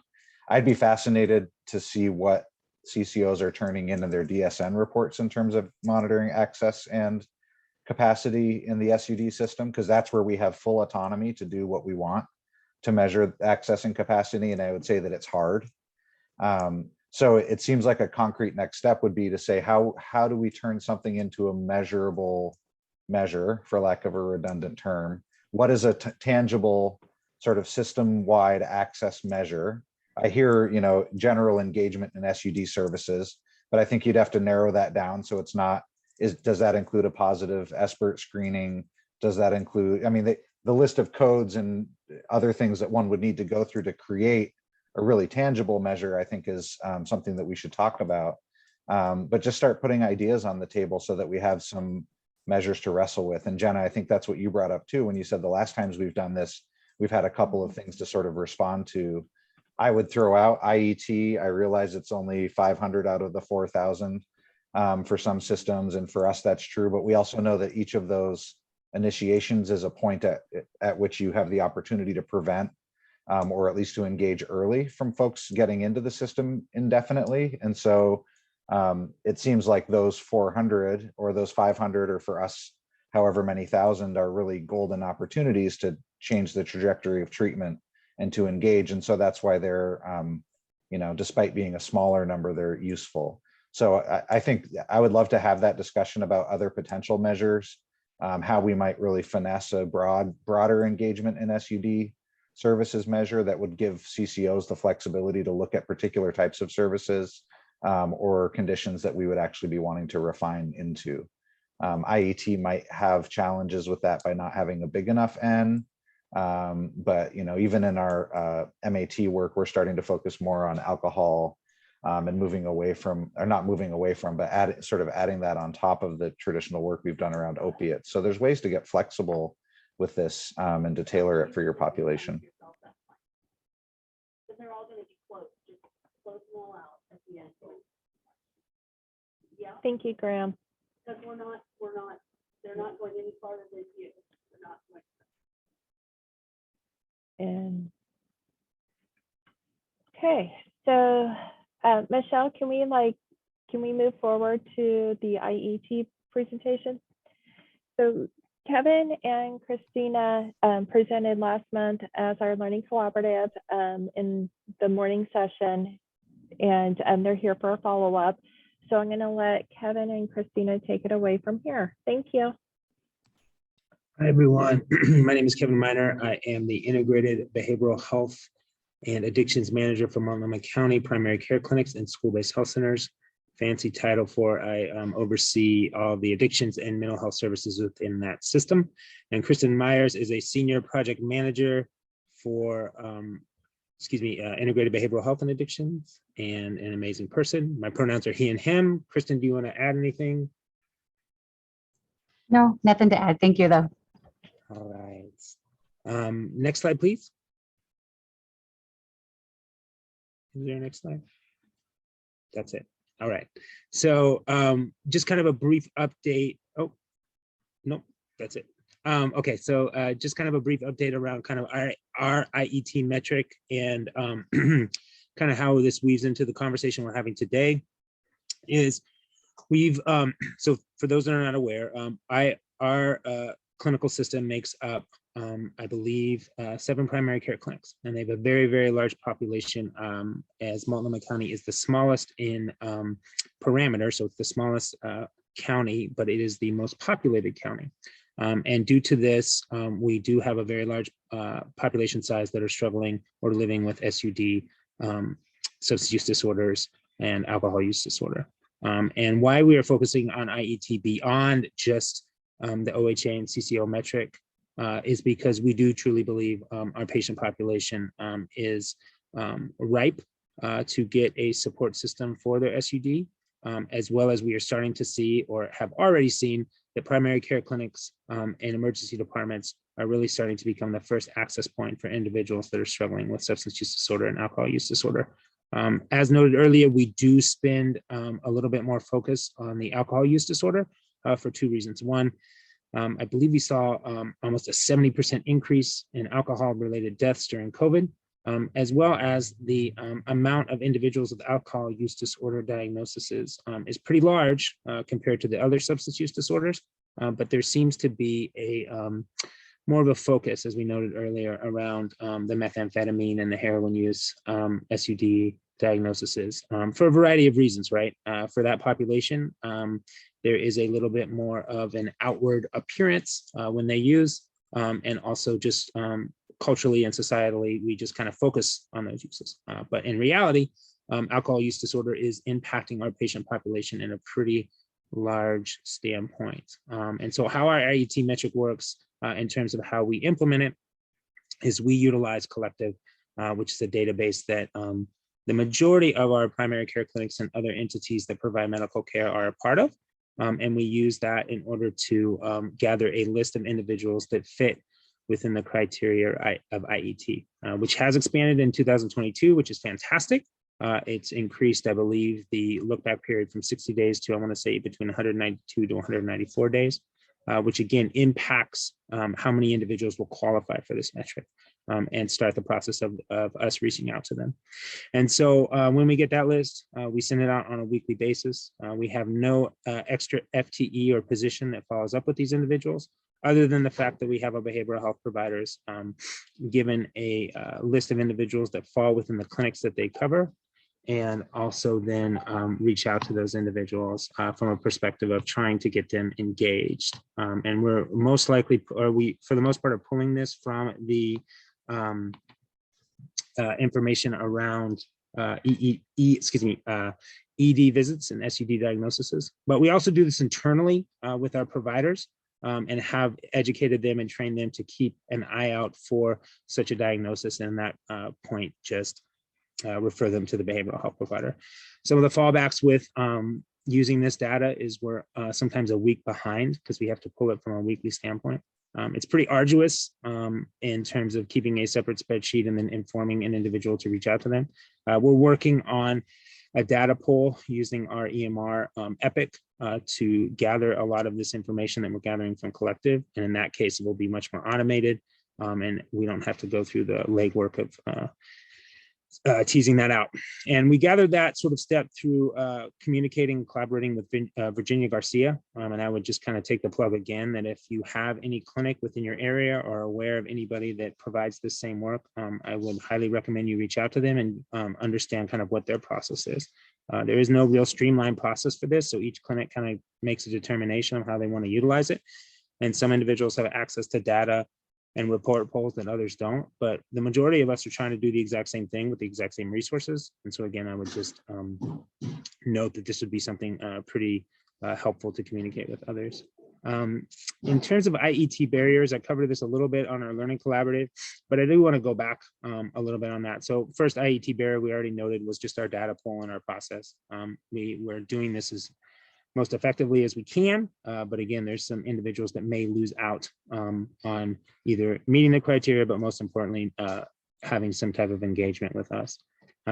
We also noted 42 CFR as a barrier in terms of determining the engagement for an individual that is referred or interested in substance use treatment. And, you know, I do want to point extremely important 42 CFR for a variety of reasons. It was put in place to obviously protect the client and patient and consumers' privacy around a sensitive subject, which is SUD diagnosis. But that being said, I think that we could evaluate and look at how we communicate 42 CFR in the same way that we communicate PHI. So there's a care collaboration standpoint. There's an ability to work through some of the enhanced security that at times is needed with 42 CFR, but maybe that's looked at as a situational basis. And I think because of that, there is just a population in terms of tracking and follow up with that we just don't have the ability to do versus an individual that, let's say, has access to ED. And then we have direct communication around with that ED. And we also are aware of when they then access the ED again, where we don't necessarily have that information in regards to substance use treatment.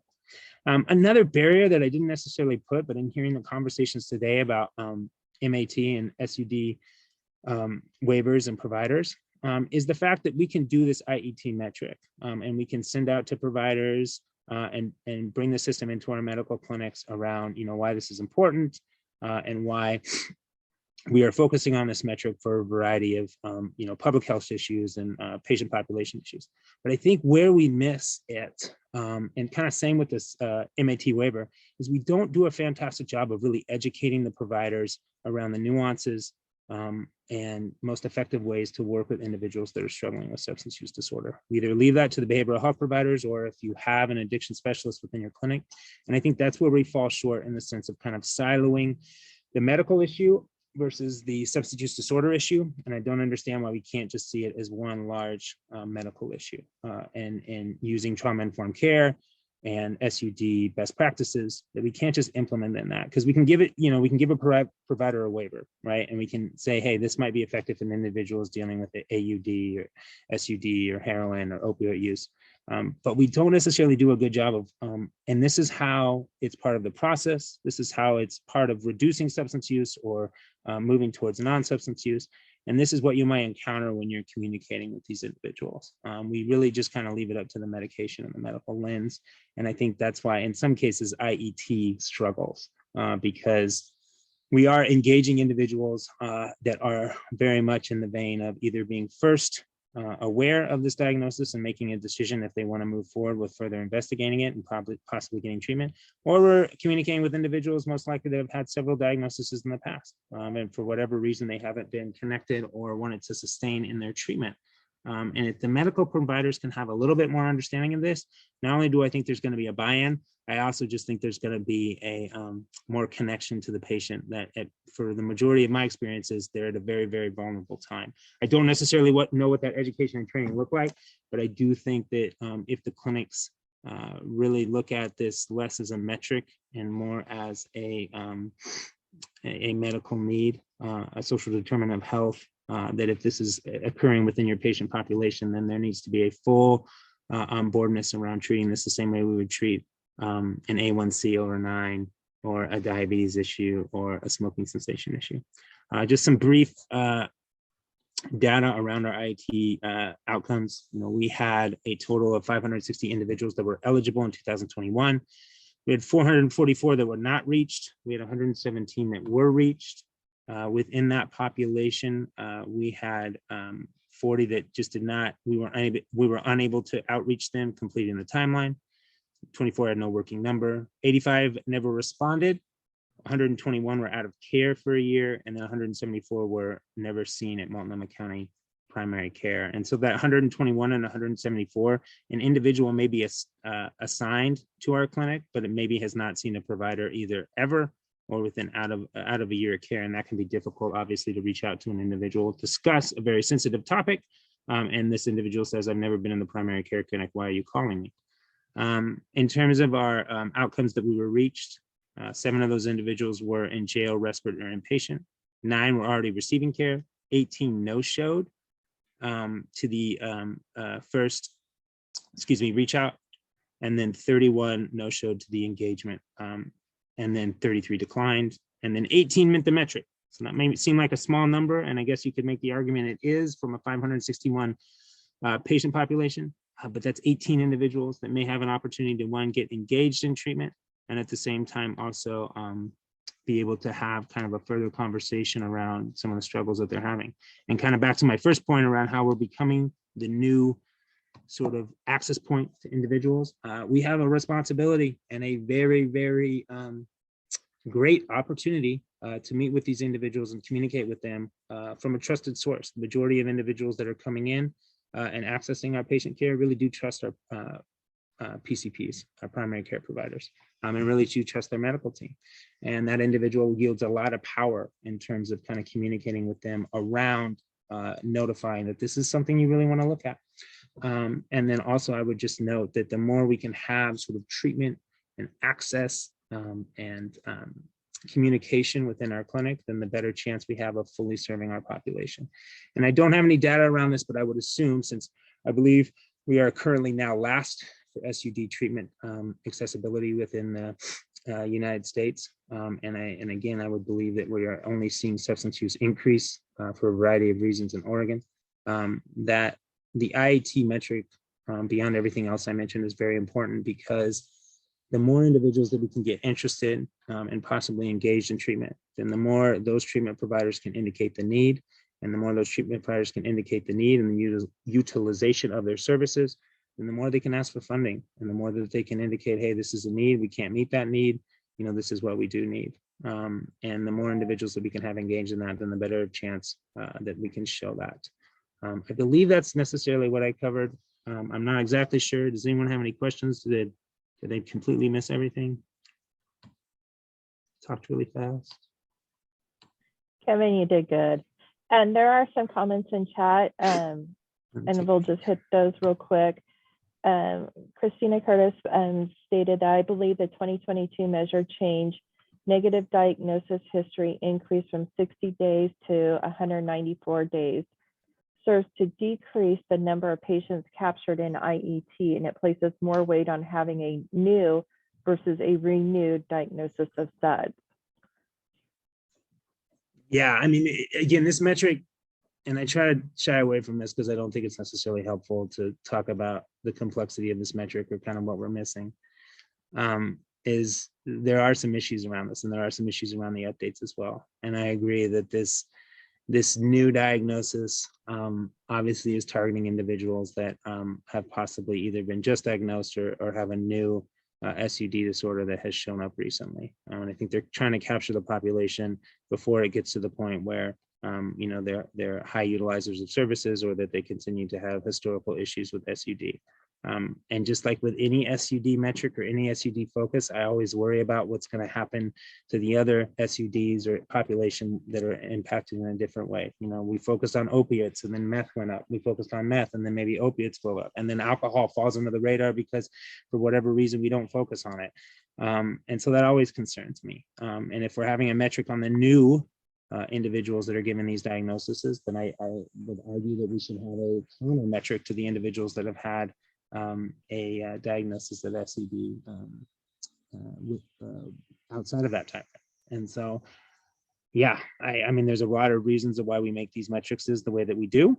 But I think the more and more we can focus on the fact, especially with this population, is how can we just capture everyone that's willing or partly willing in pre-contemplation or contemplation stage, connecting them to SUD treatment, and how can we do that in every arena that they may access care to, which again at this time seems to be primary care and ED.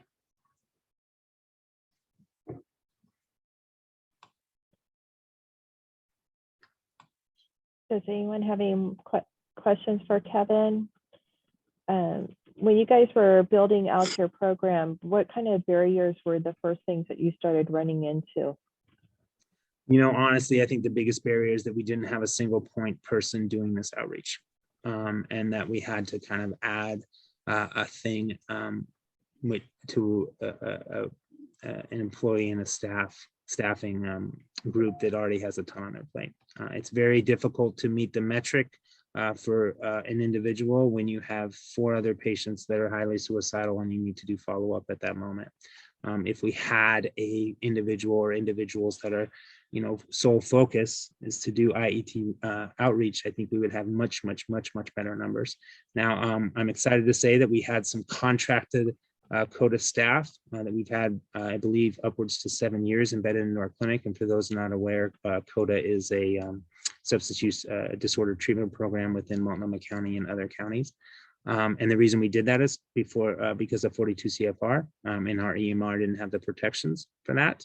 And now, as of May 24th, they will be full-time county employees and now have full access to our EMR and still carry the caseload that they do, which is individuals that are currently on medication-assisted treatment or sort of the IET population that's interested in treatment. And so their work now is going to be mostly IET focused. And so I'm hoping to see an increase on that because, again, I guess what's somewhat, again, frustrating about this metric is that we're talking about a population that if you get them on the right day, the right second, they're like, I'm in. And if you miss that window, I'm not in.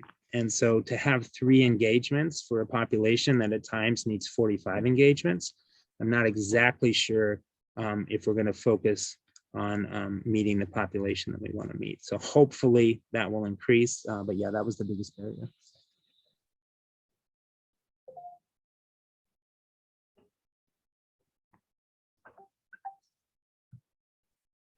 Any comments or questions for Kevin or Christine?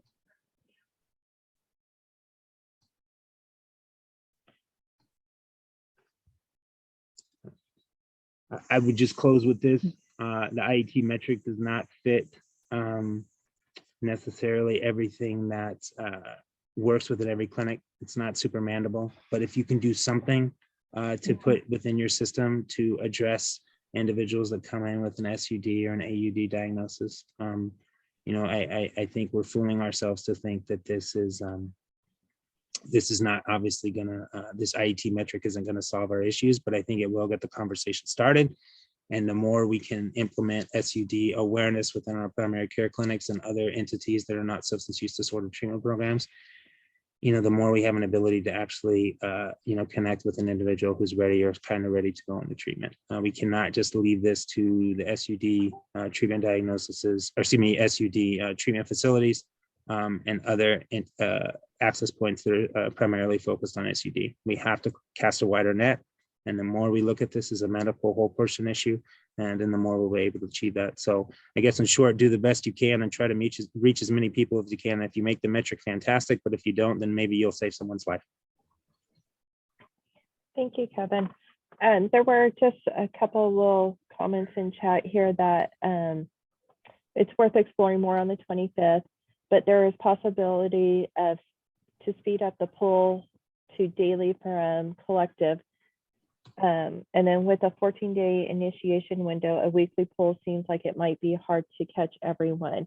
And I'm wondering, Lisa wanted to put out there that the IET metric webinar is going to be on May 25th, and it is on increasing efficiency with the IET cohorts and learn how collective medical is used to support the goal in meeting IET from Care Oregon and Pacific Source. So that is going to be coming up on the 25th as well.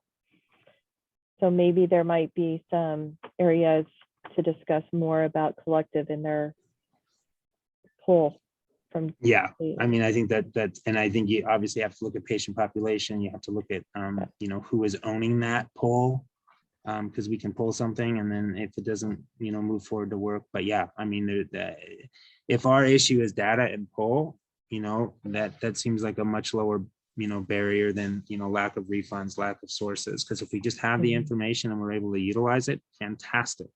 But if there's, you know, I would much rather have that than there's no information at all. So, I mean, we have a pretty good foundation and starting point. We just need to figure out how to get that data to us faster. I agree. Thank you. Thank you so much, Kevin and Christina, for joining us today. Thanks for having us. You're welcome. So we're at the end of the agenda. It's almost 2:30. We'll open it to an open floor, and any questions or comments anyone wants to add before we close out the day, now is the time.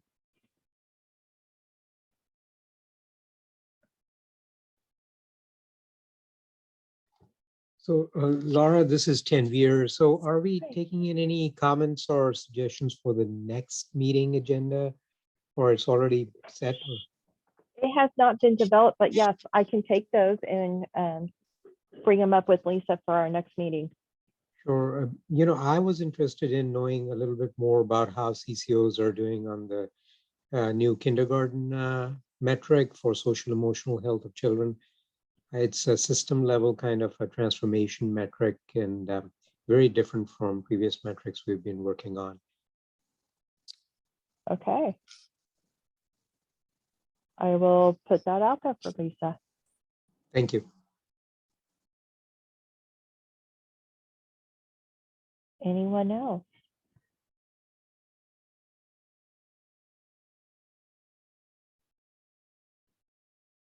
Going once, twice. Well, thank you all for joining us today. Thank you to our presenters today and everything that you provided us. You did give us a lot of food for thought to be thinking about between now and the 25th, and then also on our next meeting on June 13th. So everybody, you guys get 30 minutes back into your day. Thank you.